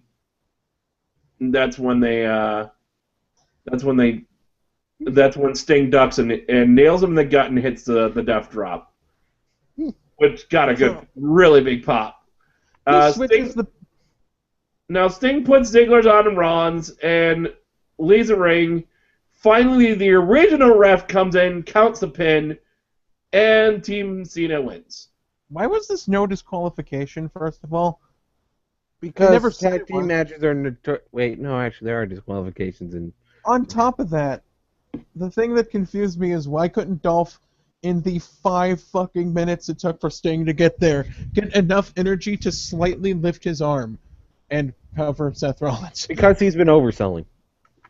He's been Is he selling. literally dead? Because he came back tomorrow as like he's just like, yeah, that happened. I don't know what it is with Phoenix, but it's like she's responding to it. It's on a delay. I checked. She's about 15 minutes behind. Oh, okay. I just wondering why is she responding The stream to stuff takes a from, while. like... The stream takes a while to process, and it's being broadcast live Okay. Yeah. with a big delay. So yeah, it's basically yeah. The ref comes in, counts the original ref comes in, counts the pin, they win, and Ziggler goes down, meets Cena on the entrance, and Stephanie and Triple H, of course, look shocked. And I think that Stephanie went to Vince McMahon's acting school because she loses her fucking shit. Yeah, I did like that. No! At one point, Player! she literally had like a kid style tantrum that's getting on the mat and like kicking her feet and like pounding the mat and shit. And Triple H basically holds her, tries to comfort her, and they go off the air and that's the end. And yep, that's it. Yep. I thought it was okay. It just had some matches. Yeah. Yeah. Definitely. I'm sorry for those people who like poo-pooed Sting showing up. You can't enjoy a fun thing. That's it. You Hey, can't. don't be Zach Arnott. People were just people were just like, this is the first time, and yeah, everyone's like, but you're supposed to think it's historic. Well, it is.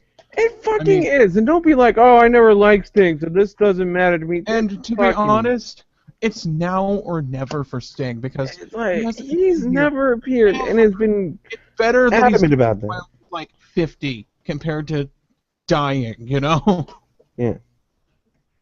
And if this sets up a match between Triple H and Sting, that's way, thinking about it, that is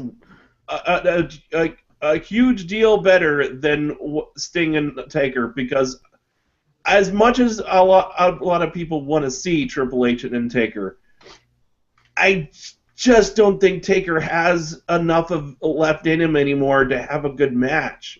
He's worn out and the streak is broken. Yeah, and that's the other thing, that it really has. There's nothing to gain from it. They could, with Triple H and Sting, they can make a story out of this. Triple H is still in great shape, can still go. He hasn't been out of the ring that long. Sting has never really lost his ability to go anytime he wants. This could, I mean, like, do you not I just have to ask people, what's hard to understand about this? This is going to be a draw. This makes sense. People People are excited to see Sting. People want to see Sting. People wanted to see Sting. People wanted to see him wrestle somebody. How do you not understand that? People have been waiting for a dream match with Sting against somebody in WWE for years. It's a little bit like the second Triple H Taker match, where you knew the guys weren't operating at 100%, but the reason why you enjoyed the match was just because, it was there, It was going to be probably like the last of its kind. It's the last of its kind. It kind of signified, shit was ending, Yeah.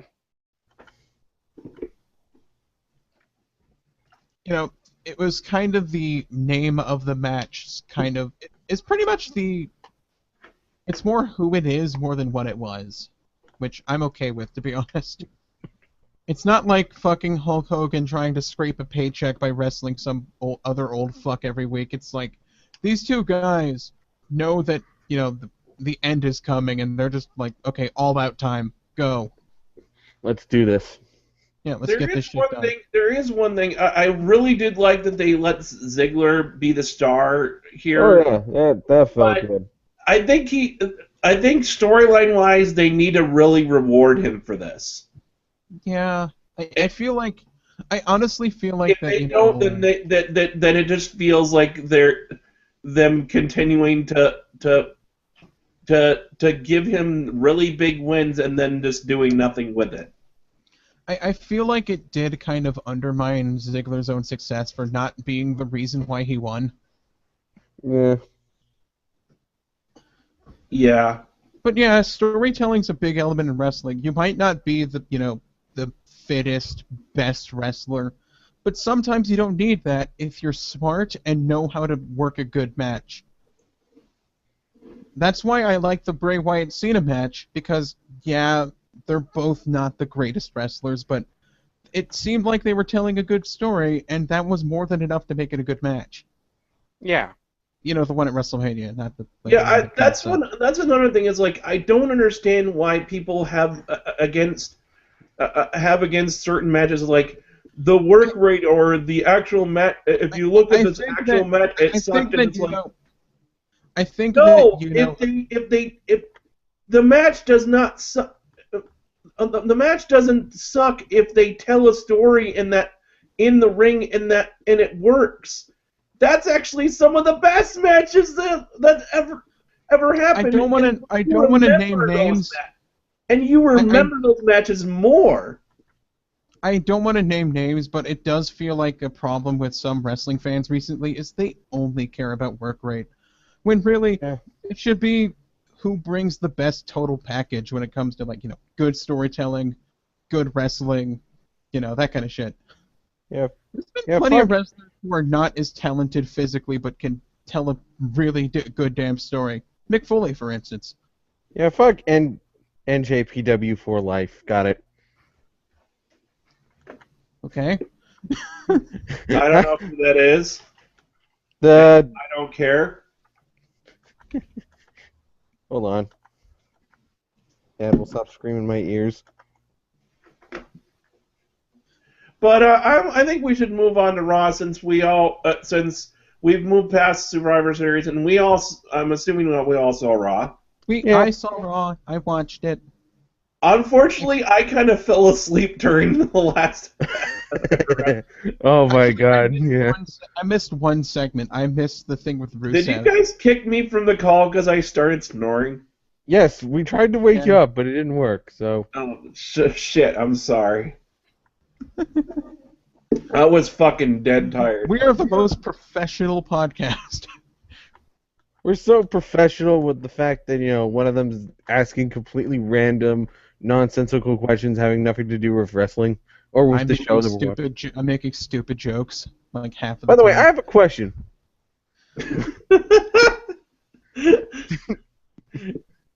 Can God make a David Otunga so shiny?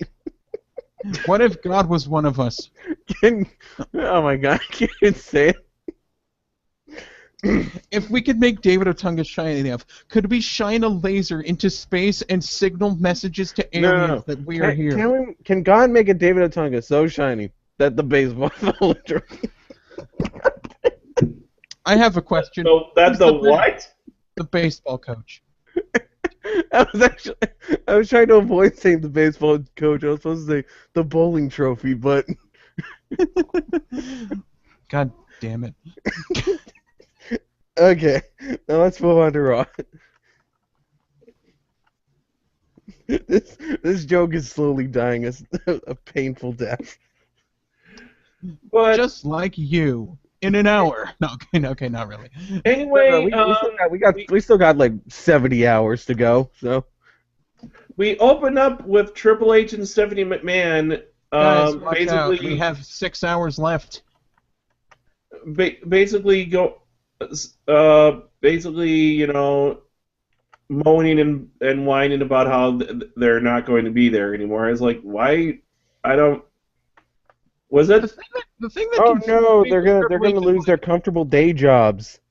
Oh no, I have to go book NXT now. This is the worst thing. But yeah, it's just like this place wouldn't last a week without the authority. But it's just like you've been here for about a year. Okay, so that means that at least 5 shows on television. Well, no, 5 wrestling shows. 5 reality show. 1 reality show. Several millions of dollars worth of merchandise. 2 of those wrestling shows have been on for more than 10 years. All your stocks, your performance center, the video game you just released a month ago. That sucks ass. That's the worst thing I've ever seen in my life. If you guys don't mind, keep talking. I need to use the restroom. I need to use the bathroom real quick. Okay. All of that will be completely wiped out without the authority. Okay. Well, I understand it's kind of the desperate villain rant thing. But it's just kind of it doesn't weird. Hold water. Don't make me go book NXT. Don't make me put on really good matches with compelling characters and entertaining segments. Don't make my wife go back to being a house mother who has probably a massive inheritance. Who has accumulated a massive fortune from her time working in the company. No, this is the worst. I don't want to have to cry into my millions of dollars. I'm using my money to wipe my tears. Are you okay with that? My massive amount of money. Just pulls out like a big fistful of dollars. Cries on it a bit, then makes it rain. In this bitch, but unfortunately, we're gonna have to go to the 4-star hotel, not the 5-star hotel. The 4.5-star hotel. I'll be right But- back. I'm gonna see if there's any food. Yeah, really, basically, Triple H just like they basically say without the authority, there's no superstars, no fans, and says, well, the fans will beg them back with, They're basically sounding like every fucking because this is another argument that wrestling fans have is that if WB dies, all professional wrestling dies somehow, which I don't buy for even a second. There's genuinely- always going to be I really don't understand that. Like I think there's always going to be an audience for It's always gonna professional be an wrestling. audience, and also the idea that WB would die is like, I genuinely never will buy that idea because it's like It's too big. it's too big to die. Really, it's like I'm sure There there are would need to be people a that do massive, fail, but colossal collapse, and that's just that's so astronomically the chances that it happen are like astronomical. yeah. So anyway, as they're about to leave, Daniel Bryan is here. Yes, Hey, yes. wait, why is this hobo here? Who brought this stanky ass hobo onto our wrestling show? Who is this guy with this big scraggly beard? Who are you? Anyway, it's Daniel Bryan. He's been given like emergency powers, I guess, because he's here for tonight to be the new general managing commissioner of authority For Raw chaos. for one night. General manager, commissioner, sheriff, authority figure. He's the official hobo in charge. I do love the fact that he started following them up the ramp as they were leaving and yesing in their face. Yeah, he was pretty much trolling them like he was trolling Kofi. And even before they leave, they just constantly yesing in their. I swear, at one point, he was yesing so hard, and it's like in Triple H's face. Triple H looked like he was so about tempted to just punch him in the fucking face. You motherfucker! I'm going to hit you. Stop it! Fucking get out of my face! But then we have like him going over all the members of Team Authority, giving them their new giving them their punishments. There's After a commercial break. after a commercial break where we can see such fine products as Sonos. Sonos. That's the British one. And Jingle All the Way too probably got some commercials. Anyway, and Foot Locker. Foot Locker, where John Cena's yelling at a black dude. Basically this is how he does the matches for tonight. He's putting Rollins in a handicap match versus John Cena, Dolph Ziggler, but the fans can vote on who the options are. The options are Henry and Harper, Henry and Kane, or Mercury Noble, aka J&J Security Team. J&J Security is that is my favorite name for them now. I like that. That is Yeah. fantastic. J&J Okay. Security Factory. It's the old go on the WB app and do this thing. Then he makes Kane this is amazing. Instead of being Oh my god, I love he this. becomes director of food and beverage and becomes concessions Kane. That's gonna be a thing in WB games from now on, isn't it? He's concessions Kane. I'm sorry. This was brilliant. I love this. Rusev, he gives an ultimatum, or not really an ultimatum, but really just ultimatum might be the best word for this. He can Pretty much. either- He says you can either compete in a battle royal with every superstar in the roster with Or your you can pledge title on the allegiance. line, or you have to come down with an American flag and recite the Pledge of Allegiance. Then finally he he makes Harper versus Dean Ambrose, and For the Intercontinental title, I believe. for the Intercontinental title, yep. And then finally he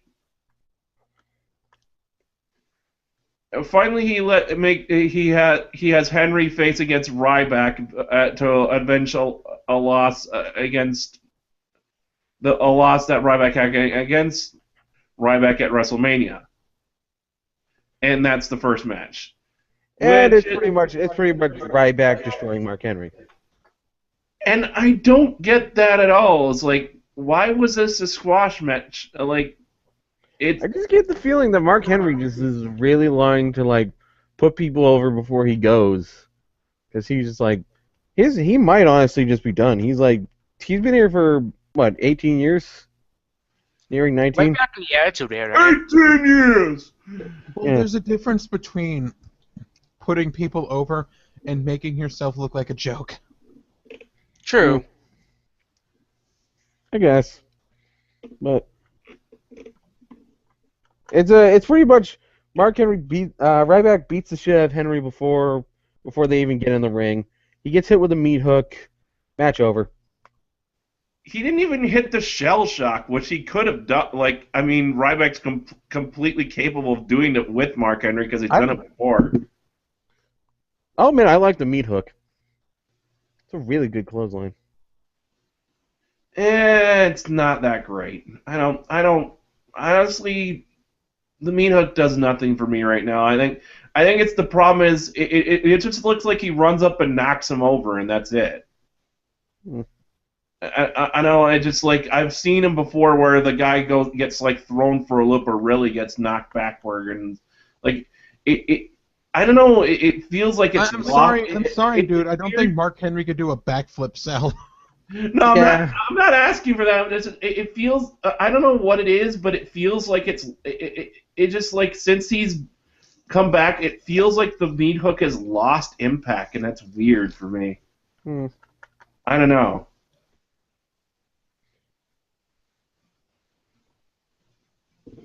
Like maybe he's slowing it down a bit. Like he's not going full speed like he used to, quite full speed. Maybe he was actually unsafe with it before, and not he slowed it down to make it safer. Maybe he didn't want to hit it as hard on Mark Henry. Yeah. Because you know, the person I think his name's Ryan. He's not stupid. He knows to go easy on people who might not be able to take it. And Mark Henry's in his 40s. He's strong as shit, but that doesn't mean you just clobber him clobber the fuck out of him. Well, I just meant in general, since he's come back, it seems like the meat hook hasn't been. It doesn't seem like he's hitting it as hard as he used to. I don't know. Or there's something about it that makes me feel like it's lost the impact that it had before. Then we get Stephanie Trips and Vince. Stephanie apologizes for letting Vince down. Vince tells him, "I'm not that he's not angry. He's just disappointed." How he put insurmountable odds in front of them because that's what we'll face in the corporate world. And Vince says, "You failed me, and I don't like that feeling." I'm sorry, by the way, I'm not talking. I just don't want the world to hear the sounds of me eating a sandwich. No. I would have loved it if Vince was like, more. If Vince was like, "I'm not angry, you fucking asshole." He asked. He's like, "Remember how the people made you feel, and never forget that." And then somehow you're gonna fix this. The rule of life. Everyone's an asshole. Laugh at them being sorry, and Stephanie says, I really am sorry. And he goes, the hell you say?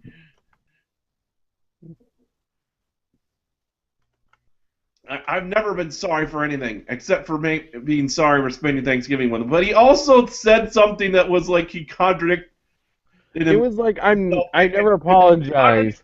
I'm sorry. In one particular sentence where he said, "I've never said I'm sorry. I've never apologized for anything. I'm sorry. That's the way I am." I would have loved. I'm not angry, you fucking asshole.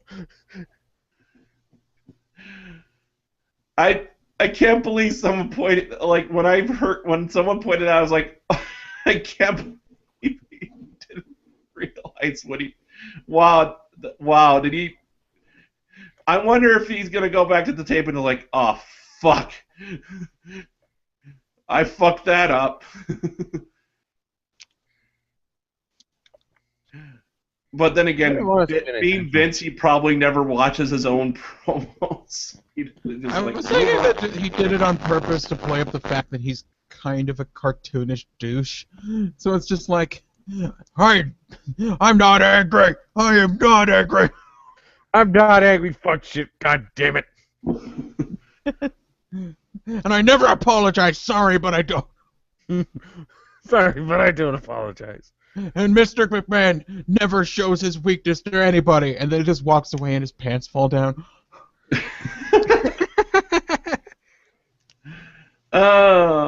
Next up, we have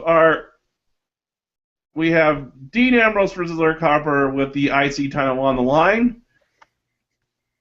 And this is a pretty good match, but what did you expect? It's Harper and Dean Ambrose.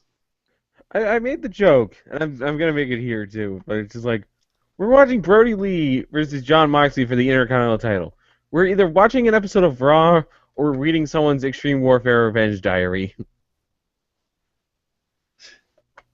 You make the call.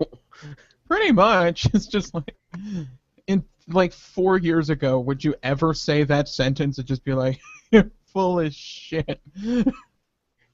They wouldn't ever put them near the Intercontinental title. Yeah, they're having a former CZW guy, former Shikara guy, in a WWE ring. Yep. Pretty much. That's quite something. When you think about it. You know, everyone's talking about wrestling being stale, but we've made some fucking progress. I gotta say that much. Yep. I mean, yeah, Cena's still a main staple, but fuck if we don't have some new guys here. Just most of them are injured. Yep. I do love the fact that, like, for as big as Luke Harper is, he does a fucking outside dive. Oh, dude, he's crazy. I'm surprised non-big guy stuff. It actually bothers me now to think about it that I don't think the commentator has ever like played up the fact that, like, even though how deliberate and like you know powerful his offense is, that he's an athletic motherfucker that can jump at you, that can leap at you unexpectedly. Yeah, we're kind of phasing out the giants in wrestling because, like, instead of giants, we're now just getting bigger versions of normal wrestlers. Where's that? Oh, fuck, I just dropped the toothpick. There we go. Anyway, but the end of the match comes when Harper grabs a title and goes to leave, and Ambrose dives out after him and hits him into the barrier, and Ambrose brings him back in the ring. Harper blocks the dirty deeds into him and deliberately shoves Ambrose into the referee. Referee thinks Ambrose backed into it intentionally and DQs Dean Ambrose. And then Harper attacks Ambrose, and they start brawling outside, and then Ambrose throws a steel chair in the ring and stomps at Harper's hand, and Oh, that was vicious. Finally drops Harper onto the steel chair with the dirty deeds. Mm-hmm. And By the way, and then I love the fact that in some ways Dean Ambrose is like the 80s wrestler that never happened when it comes to his moveset. I mean, he's got the big elbow drop and a DDT as a finisher and all this shit, but he has the modern gimmick of being out of his goddamn mind, Yeah. which is a 90s gimmick because, Brian Pillman. Yeah, he is a modern Brian Pillman. He loves wrestling. I think that Dean Ambrose just loves fucking wrestling. And, he's incorporated all that shit into what he does, and that's fucking great. Because I think wrestling needs more people who love wrestling in it. Because, from what I heard of Jim Cornette said, like, people like Brock Lesnar do not like wrestling. They just wrestle because of the paycheck. yeah. And you shouldn't be there because of the paycheck. Speaking of You should Brock never Lesnar, be there for the paycheck. Speaking of Brock Lesnar, has not been in the show in a And has probably not done the 30-day requirement on his title defense. He is the WWE Heavyweight Champion, World Heavyweight Champion. Yep. I feel like that just Brock Lesnar being a champion's a mistake. Yeah. It was, yeah. Anyway, after the dirty deeds on the chair, we hear a big chant for tables. Ambrose first brings out a ladder, but then goes to the table, which gets a huge pop. And just as he's about to get in the ring, Bray Wyatt comes out from behind and it just beats the shit out of him and hits Sister Abigail right in the floor, which had to hurt like a son of a bitch. Anything involving the face and the floor, really. Oh, yeah. By the way, something I wanted to mention. Oh, I forgot to mention this on the Survivor Series match. There was a spot where Dolph Ziggler got thrown into the second turnbuckle really fucking hard. I was like, Jesus Christ, he's gonna need some fucking 4 Excedrin pills after that. I do admit I do see some Shawn Michaels in Dolph Ziggler, at least kind of a younger Shawn Michaels, in the sense that he's not big or strong or super fast, but fuck, he never gives up. And legit never gives up. He'll just keep getting up until he can't. Yeah. Definitely. And not in the Cena way, he's just trying his ass off. Cena just has the restore all health button. Dolph actually can do the I'm fucking dead sell. Because, just running on fumes sort of thing that Cena does not know how to do. John Cena regenerates like Wolverine and sells like Superman.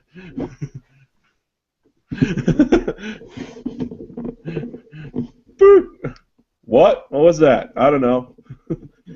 Look out, he's got senzu beans. Oh, God. He always has senzu beans. Oh, yeah. Why? And then he throws him over to the top. He throws an Ambrose over the announce table, then starts burying him under announcer chairs, and basically did the same thing to Ambrose that Ambrose did to Wyatt, and then stands on and does his Raven arm spread deal, to style type thing. Except Raven would do it with his fists outward. Now he just kind of looks upward and holds. He looks like he's gonna hug the air. Give me a hug, air. Hug the air. And then we get another little spot of the New Day stable, and this is Big E's turn. I just tuned these out. I'm sorry. Why do you have to give all the black people the same gimmick? And why can't it just be they're in a stable? I liked it when it was Xavier Woods was we're taking what what we've earned or something like that. I like that gimmick a lot more than we're preachers now. I will have to say, Big E really does sound like those old school black preachers. I just feel like only one of them needs to do it if they want to do it, and I don't think anyone needs to do it. And then we get the "Oh God, my eyes" segment. Santino Marella makes his way out and introduces his Jingle All the Way 2 co-star, Larry the Cable Guy. Oh yeah, and his Does this have to happen? Oh yeah, that's right. Santino Marella introduced ISW superstar Giant Tiger to the WWE universe. I made that joke. No. I know, but that's how often is it that people, when they talk about the indies, reference interspecies wrestling? They need to. Definitely. And everyone, go check out some ISW matches when you can. They're great. They're great. And people mention this, like the Jingle All the Way single, a sequel. This is a sequel to a movie that was made 18 years ago. With none of the cast from the original.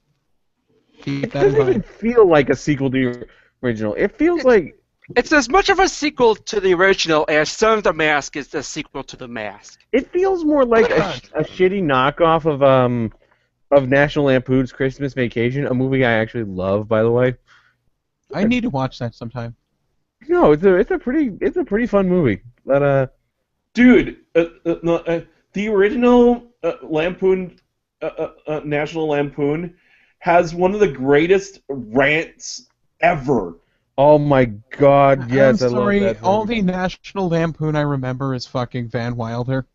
Chevy Chase. That's not a good thing. Basically, there's a scene where Chevy Chase's character, I forget he's like a Jelly of the Month Club card instead of an actual Christmas bonus. And he just loses his shit. Oh man, it's great.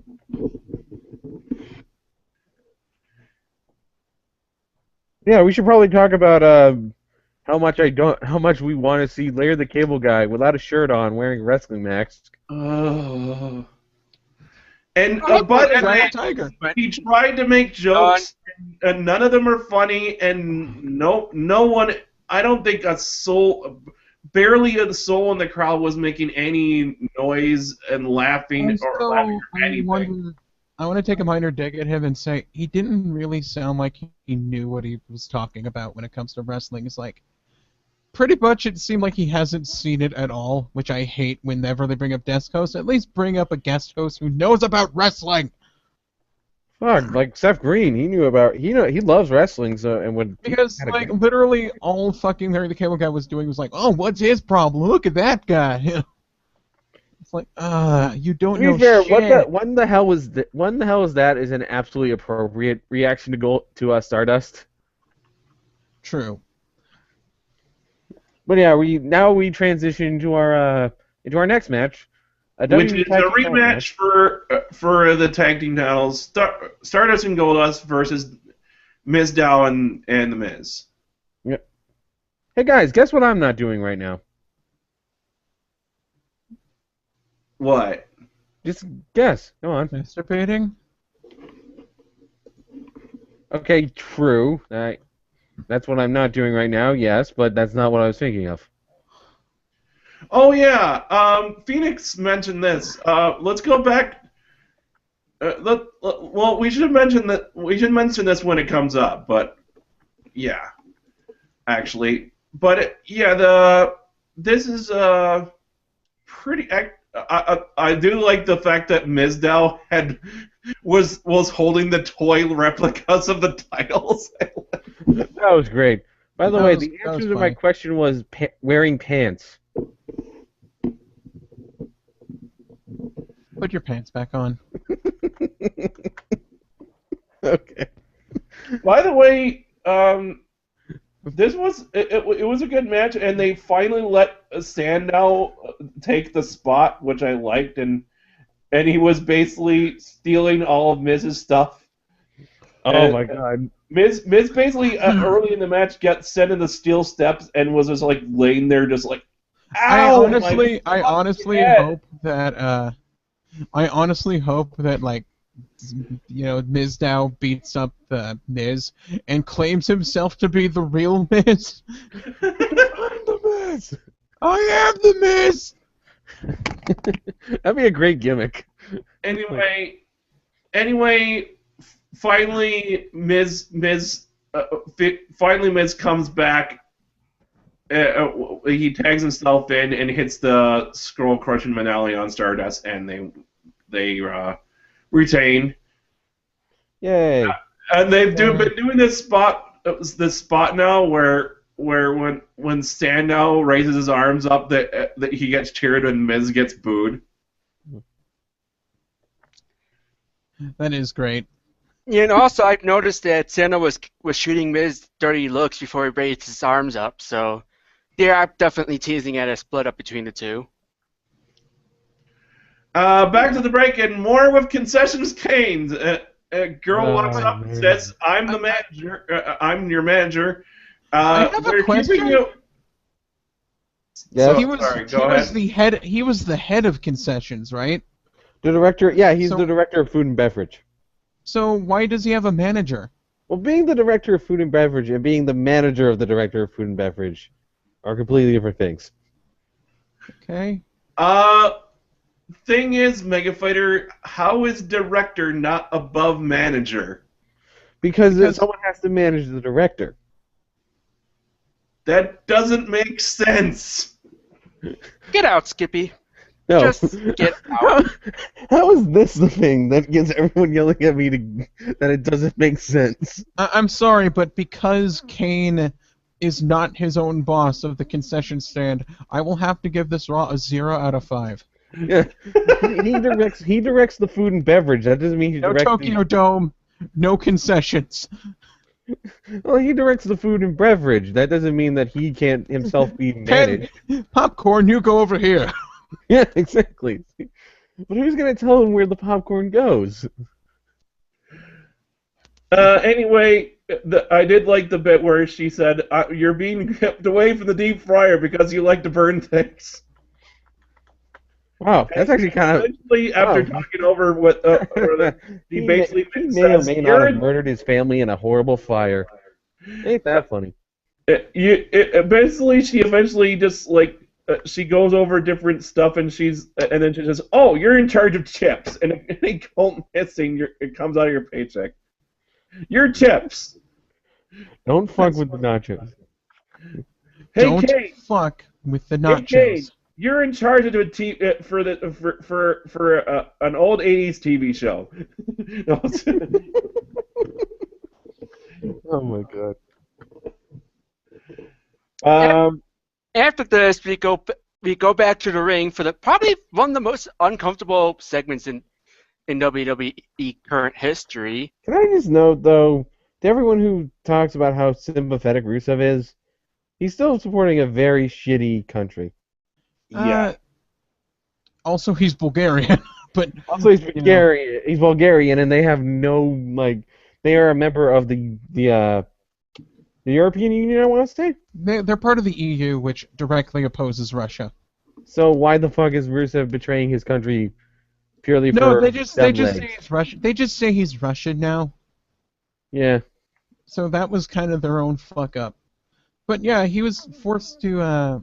But the thing is, it's usually not polite to be forced to sing another person's national anthem. He wasn't forced to do it. He had the option of doing the Battle Royal. It was an ultimatum. Oh, by the way, Clark Griswold was Chevy Chase's character. Yeah, but it was an ultimatum. He could either do the Battle Royal, or he could pledge allegiance. Ultimately, he decided to fuck both of them. Yeah, that's the other. Like they made this story. They had this bit where his other punishment was he was gonna do a 20-minute battle royal. They never followed up on that. Yep. That was pretty much plot hole. When he refused to do the pledge to have all 20 other superstars just rush him. Did Dana Bryan suddenly become Mr. Forgetful from Sesame Street? I forgot. The only thing he did was By set the out way, I want to Slaughter point out Slaughter. that Daniel Bryan looks like he's getting ready for the winter to end all the winters. Because when he came out, I was just like, "Ready the buckskins, Bella. We are preparing for the winter." The hell reference is that? That isn't a reference to anything. That is just really old-timey speak. Oh. We need many firewoods for these fires, and I But yes, will raise the barn by hand. But yes, Sergeant Slaughter comes along and starts trying to get Lana to do the Pledge of Allegiance. And it was very uncomfortable. It was uncomfortable, but I still refuse to believe that in any way that she's a Rusev is rude sympathetic. bitch. She's a rude bitch. Yeah. But it's still not cool, if that makes sense. I get, like, this was the one time where it did feel uncomfortable, but I still don't buy any other argument. It's like, oh, Rusev's a sympathetic character. He's not really sympathetic. I'm sorry. I would be sympathetic if he was actually Russian. Why am I the only one who remembers that? I still remember he's Bulgarian. I just keep thinking, like, why did people do I that? know he was Like, Bulgarian. It was part of the USSR, but that broke up a long time ago. Yeah, the last thing the last thing that Bulgaria had anything to do with Russia is agreeing with the power deal with them, and then giving Bulgarian's PM gave Putin a puppy. Here, have a By the puppy way, that you may by the devour. way, off topic, but what Putin is doing now, the stuff he's been doing, it's pretty obvious at this point. Like, he wants to bring back the Soviet Union. He's trying to reform it. now we're just getting into politics, and politics and wrestling do not mix in any way. I just want to mention that. Because just given the fact that it's that we're talking about this, There's 3 no-nos when it comes to public discussion: religion, politics, and what video game console is the best. Yeah. PC Master Race. Eat a dick, you loser. Anyway, so we get this uncomfortable moment. Rusev eventually just like makes Says Lana fuck this shit and starts to go after Slaughter. and it's swaggy time. And yeah, so it's wrong to force someone to pledge allegiance against their will, but apparently now it's because you're saying that Rusev is the sympathetic one here. That's perfectly okay for him to beat up an old man. That's the argument, I'd say. I kind of wanted to see like Slaughter try to do the Cobra Clutch on him. That would have been nice. Like, it's like, which is the lesser of two evils here? Beating up an old man or just like being forced to pledge allegiance? Yeah. But yeah, swaggy time. Yeah, It's swaggy time. Yeah, when Swagger Swaggy came out, he time! did do the swaggy time face. Yeah. But sadly, it wasn't not swaggy time, which is still one of my favorite things. Reverse swaggy times. It's not, yeah, the reverse, it's not swaggy time. Yeah. He comes out and starts being Rusev tries to kicks and stomp him, and then charges. Swagger hits him with one of his big slams, puts him in the Patriot Lock, and Rusev escapes. And then we get more stuff from Concessions Kane. Yeah. Santino and Larry the cable fuck. Larry, the guy that should fuck off. Larry the guy. Larry the cable. He's just like an extension cord. Larry the cable. Don't you know Like, about Larry the they're cable? at the concession stand. Santino orders a hot dog with heavy mustard. And Kane just squirts mustard all over Santino. No, Why? I actually, don't know. let's do this. Have some mustard. Santino Morello and stereotype redneck the guy. Fuck bad. I don't know. What do You're you gonna call him fucking call Fuckman. this? Larry the cable fuck. Don't think It's the best name we got for him. But yeah, Santino comes up and basically starts playing Kane as like he may have burned a few people, but he's okay. He killed I'm his sorry. parents with a Now fire. that I think about that, the way I just described that, it's actually kind of funny. I just think It is. it's kind of dickish of Kane to just pour mustard on Santino. I mean, like, Larry the Cable Guy's right fucking there. Come on. Why not have him get messy? Yeah, Santino asks for a hot dog from heavy mustard. Kane squirts mustard all over him and then tells Larry, "I'm a big fan." Fucking wow. So Kane is a heel. Who likes Larry the Cable Guy? If You know, Kane's a big it's fan of Larry the funny. Cable Guy. Like, I've actually seen Larry the Cable Guy stand up, and some of it's okay. Some of it can be He fun. has some okay jokes, but he's too repetitive. He's a one trick pony. Yeah. Yeah. He's funny once. Like at least you could get more laughs out of the other three that are at least more varied. Although with Bill Engvall, it depends on how much you like dad humor. I did kind of like his joke about, like, he was talking about football games and he's like lamenting of the days of when video games used to be less complicated and easier to play. Anyway, we get Like he's trying to play a football game and the guys tell him, you have to hold this button down and then hit this button. He's like, how about a button that just says pass?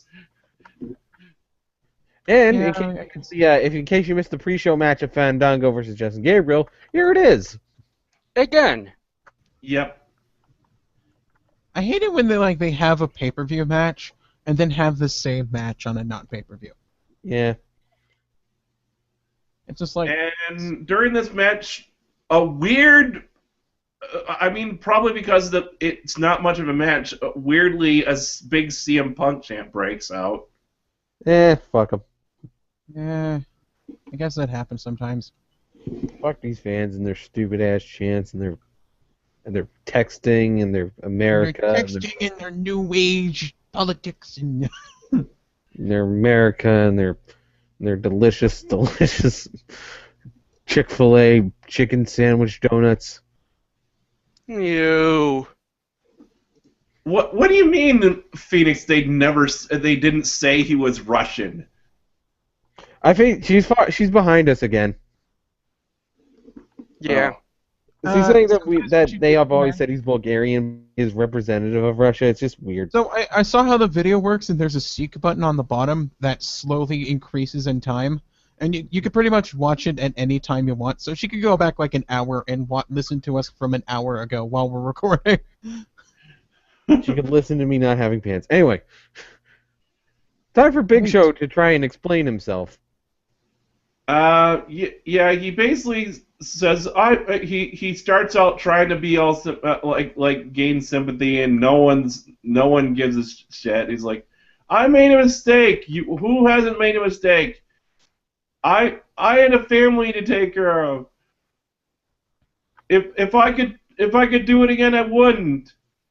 And then he started to like, well, I put my body on the line for you guys, and you owe me a second chance. I still wish this was a moment where it's like he's awkwardly trying to be like, hey, yeah, about that Survivor Series match. My bad, right? And then he suddenly gets all mad. What I do love when the voice he does when he gets mad. He does sound fucking intense as hell. I fucking love Big Show, and Big Show's the best actor in the company. I'm sorry. He's good at being convincing. Yeah. I And, wonder if he does that angry voice all the time in regular life. He's just like, and then weirdly, and then continue more Eric Rowan weirdness. didn't want sausages on He this comes pizza. out. He comes out. Show starts mocking him and talking in this like childish voice. Calls him upside down Seamus. That was weird. And then Eric Rowan just goes, I don't Like bullies. Which made what? He could have said anything, and it would have made How just is about as how much is him sense. how is him going? What That's killed the dinosaurs? Here's a that's couple of not. acres. I'm sorry. Bully, bullies don't do that like just shortly and then stop. They would do it like constantly and they if they did let's just say they did, they would say a lot meaner shit than Stroh did if they were a real bully. Weird statement in general. Like, Well, and I was going to say that was probably the reason why he turned face in the first place. It's just that he never really said it before. Now, he could have easily said, "I like tuna in my boots," and it would just about made just By the about way, much sense. I'm gonna go back to something that Phoenix said earlier in the chat. No one anywhere mentioned how Big Show shouldn't. Yeah, he has an have even ironclad been worried contract. about Not the outcome of Cena versus Authority. He has an ironclad contract. It's literally written on iron. It's written on iron. It's rusty, but whatever. Forged in the fires of Isengard. It's forged in the fires of Isengard. Like if they were gonna make this if they were gonna really start threatening Big Show, they could just say that iron. They could start. We're gonna melt your ironclad contract. Talk and We're gonna melt an ironclad contract into his sword. I don't know. Stab you with the pink slip. You really they could be like, you really think you have an ironclad contract? You haven't looked at it well enough, or so. I don't know. I don't know. I'm not sure what you do. Because We're gonna stab you with a pink slip. That whole segment when they started like saying like back a couple weeks ago was like, think about your family, was such a hard foreshadow of him turning heel in the first place. That is like, he's turning heel. Eric Rowan could have easily said, "Who's the best, the baseball coach," and it would have made just as much sense as "I don't like bullies." true. Who's the best? The baseball coach. It's gonna fly over all the viewers' heads, unless they It flies over my head. So, It's flying over my head too. It's like an arrow. we see Seth Rollins backstage with J&J, and J&J. they try to say it's going to be like the Shield. And Shield Ron's 2.0. No, you don't. Jamie Noble is obviously It's more like Roman Shield. Reigns. It's more like Shield Vista, but And Dolph Ziggler walks in and basically just says, "I believe in you guys," and I just asked all my Twitter followers to vote for you. So like You Jamie mean Noble Shield, is clearly but Roman Shield Reigns, 8. right? You mean Shield 8, Allie? no. Shield Vista. I'm sorry, I'm still on like the idea of Jamie Noble as Roman Reigns. Can I just live in that reality for a while? No. But yeah, Brie Bell versus AJ Lee. Again. You know, why wasn't this why wasn't this the match? Because we didn't have enough time with the main event that we could have easily cut back like 10 minutes on. Like, just switch the Bellas, and I don't know. This looks like a short match anyway, but at least it would have been better than nothing. For what we got. And I have to agree completely with what AJ says. Comes out and says. She congratulated Nikki on turning her life's work into a shiny new accessory. Yep. You nailed it, AJ. Pretty Oh, much. I couldn't have put it better myself. Well, she also said after the match is done. Talent is not sexually transmitted, which should feel like a huge burn, but it left me initially confused. It's like, kissing isn't sexual transmission AJ, what the fuck are you talking about? I missed that. Whoa. But this was after the match. Should have worn a condom. Yeah. John Cena seems like the kind of guy. I guess she was That referring to practices the fact that they're banging their respective boyfriends, and you can't Trent. That's not going to help them get the talent of their respective. And now a question for the audience: what do you think is John Cena's favorite sexual position? I know he likes to go over. So.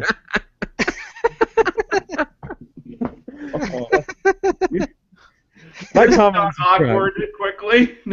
Like, comment, and subscribe. Like, comment, and subscribe if you like Missionary. If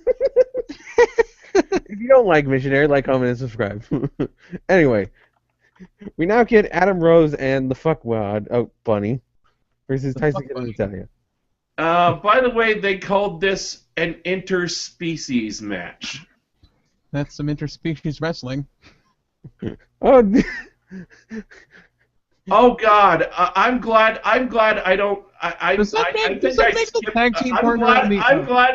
glad this is about the spot where I fell asleep. Cause fucking Santino Marella and Larry the Cable Guy are in commentary. Oh yeah, that's right. So wait, it's an interspecies match. Who was on the other team? It was Adam Rose Tyson Bunny Kidd. versus Tyson Kidd and Natalya. Is Natalya a different species? Well, actually, as we all know, Canadians are an entirely different species altogether. What about Tyson Kidd? Like, it's a human, a bunny, and two Canadians in a match, so... That's diverse as it can get. Thankfully, the bunny lost. Well, the bunny caused his team to lose the match. Yeah, which is why, again, why do I buy the bunny as a face? Why should I? Well, he keeps going like, "Oh God, no! What have I done? Is that why we're supposed to buy him? I don't." No, he is not a convincing face at all. Yeah. Although I will forgive them for having an interspecies match, if Giant Tiger versus the Bunny, 20,000 Lego death match, next ISW show. Make it happen, WB. Make ISW happen, WWE. Wait, what? Do a crossover with ISW. Do it. If you don't mind, guys, could you do the rest of the if someone wouldn't mind taking over the recap since I kind of fell asleep at this point. Can I do an impression of you the entire time? No. You never let me have fun. No fun allowed. I mean, I did watch the highlights after I did. Okay, but yeah, we can cover the rest.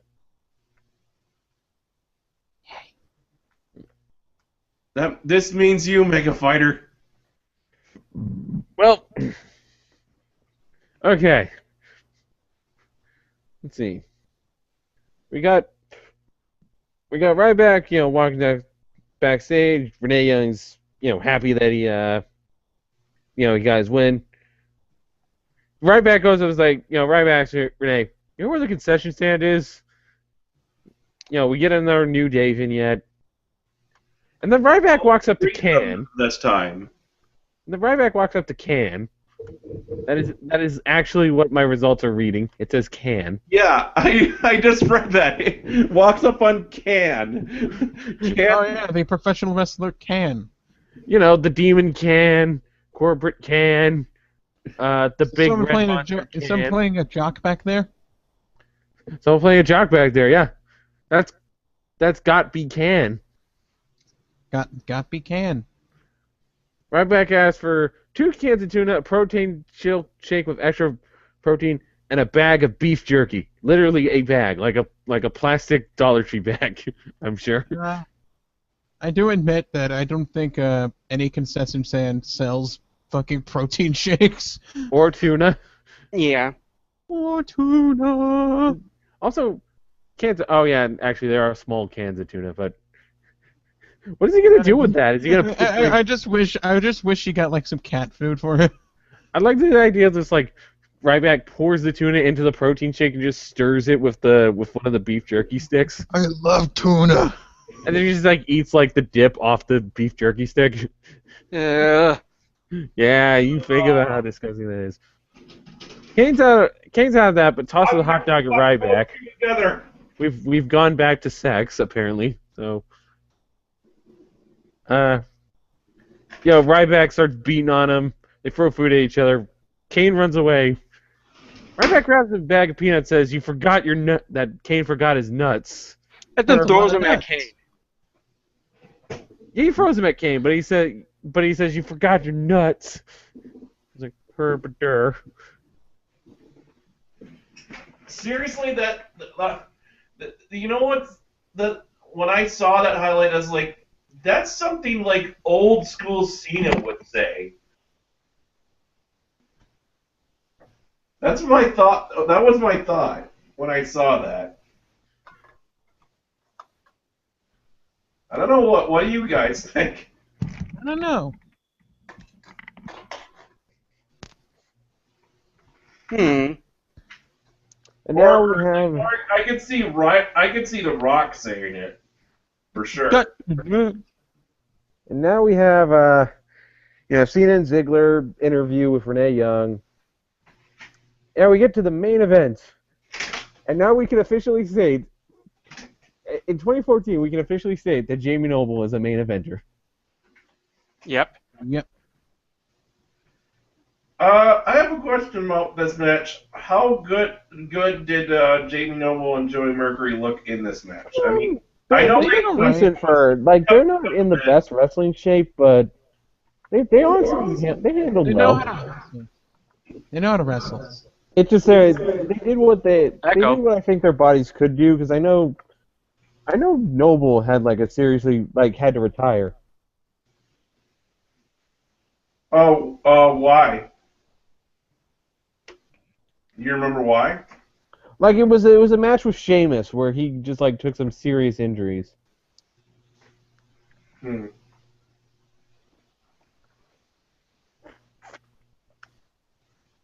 But yeah, if you're expecting that Joey Mercury and Jamie Noble are gonna win against John Cena, well, that's where you're wrong. But John Cena was nice enough to sell the offense. And also It was he kind of this weird thing where at first he thought Jamie Noble was a joke, but as soon as they came back from commercial, Cena was like, "Oh God, oh God." I was like, "What did I miss?" If anyone thought that Jamie Noble and Joey Mercury in 2014 were gonna win a match against John Cena, even if he was by himself, you got another thing coming. you would have had to smoke so much weed that you were so high that you drifted to another planet of reality. Stare off to space and fight the lemurs from Alpha Jupiter. Planet 6. Planet 6. The lemurs from Planet 6. Yeah. John Cena and Dolph Ziggler win. Daniel Bryan comes out to do the big yes with them, and then ba-de-doo. We got the return of the anonymous general manager. How does it even make sense? By far the most. I think a common theme recently is people bringing back things I'm not entirely sure people wanted back. Didn't we already have the reveal of the anonymous GM? Yeah. With the fact that it was Hornswoggle and everything? Someone actually said maybe this is their way to of them realizing that was a horrible idea, so they're going to retcon it.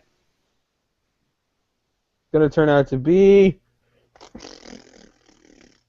I thought it was John Laurinaitis. Mike Tyson. Da-da-da-da-da-da. You know, I would be cool with that. Suddenly, I forget. No, they revealed it was Hornswoggle when like they had him come back one time when they were GM-less on Raw after they had just fired John Laurinaitis, and it was like then they did the big reveal. Yeah, that was Hornswoggle.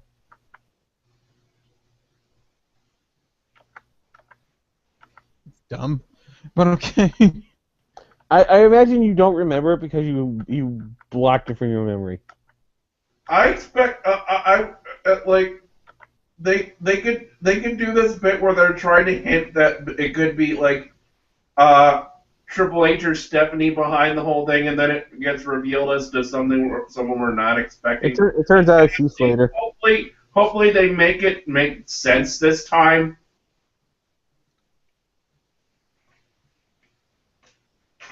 Instead of being Hornswoggle. It's gonna turn out to be Heath Slater. Because when they made it Hornswoggle, the problem was Hornswoggle at that time part of his gimmick was that he couldn't talk. And then he was like a minute who like how does it was almost like he was just a crazy little leprechaun that couldn't talk. It was like how do we buy into the fact that he's writing these been writing these like elaborate messages and shit. So what you're saying is that because if someone is mute, that means that they are also illiterate. Well, it wasn't just that. It was like Helen Keller. If you're mute, that doesn't mean you can't write. Helen Keller. Well, it was this whole gimmick that he like. He literally was like a leprechaun, and it's almost like he didn't know the English language. So what you're saying is that if it was him, they would that all the text messages he sent would be written in Gaelic. Ish the blijven. I'm just completely showing your logic by bringing completely more insane scenarios now. I just like. I get what you're saying. It's like, because they did the angle where he couldn't talk, why would he have a position of power? But I'll have to say this. How in the heck did they manage to sneak the podium back next to ringside? That's a good question. Where did it fucking come from? Probably under the ring. But there was a point where, like, Michael Cole just stopped commentating, or with some sort of mind powers, just like dragged it out from under the ring without anyone noticing. Like, but yeah, since we're having a second GM. By far, the most annoying thing about this is they kept playing that fucking iPhone noise like over and over and over again to end the fucking night. So wait, you heard that while you were asleep, but you didn't hear us yelling at you to wake up? I didn't hear that. I rewatched it. Oh. Oh yeah, that's right. Highlights. So that was Raw. It wasn't that great, but it was okay. There was stuff to enjoy, but Yeah. no. And Survivor, like, it felt like one of those things where there was a lot more to remember about this show, but than there was Survivor Series, but it was overall just kind of a nice little, this is my pickup of TLC. So, well, I guess I'm going to do this little game since we have a second GM and we're assuming that it's not Hornswoggle. Who do you think the new non-GM is, or do you think it's someone else, or do you think it's still Hornswoggle? Everyone go around. I think it's Good Sting. job. I think it's Sting. Okay. Launder is predicting Sting. I think it's Triple H. What's that? I'm thinking it's Triple H because that would make sense. Okay, Roger, You can't directly affect it, but the GM's anonymous. The only reason I think it's probably not Triple H is that seems like it. I could see the writers going that's too obvious. Yeah, Okay, but it's WWE writing, and it's going to be really obvious. Okay, then who do you think is the GM, Roxanne? Hitler. Roxanne. I said Roxanne. Just literally Hitler. Roxanne, who do you think it is? Barack Obama. All right, you think it's Barack Obama. Now, personally, I think that the anonymous Rajian. He muted And himself. that's my theory on it. He muted himself, by the way. Don't break the illusion. Wait! I got it. I'm gonna eject you from the call. I know who the announcement general manager is. Morgan Freeman. I removed him. That abuses me. Well, that's a seashell for. Wait, we're gonna get him back. Hold on. That's a seashell. Fuck Mega Fighter. The end. That's the seashell. Fuck Mega Fighter. Bye, everyone. That's not fair.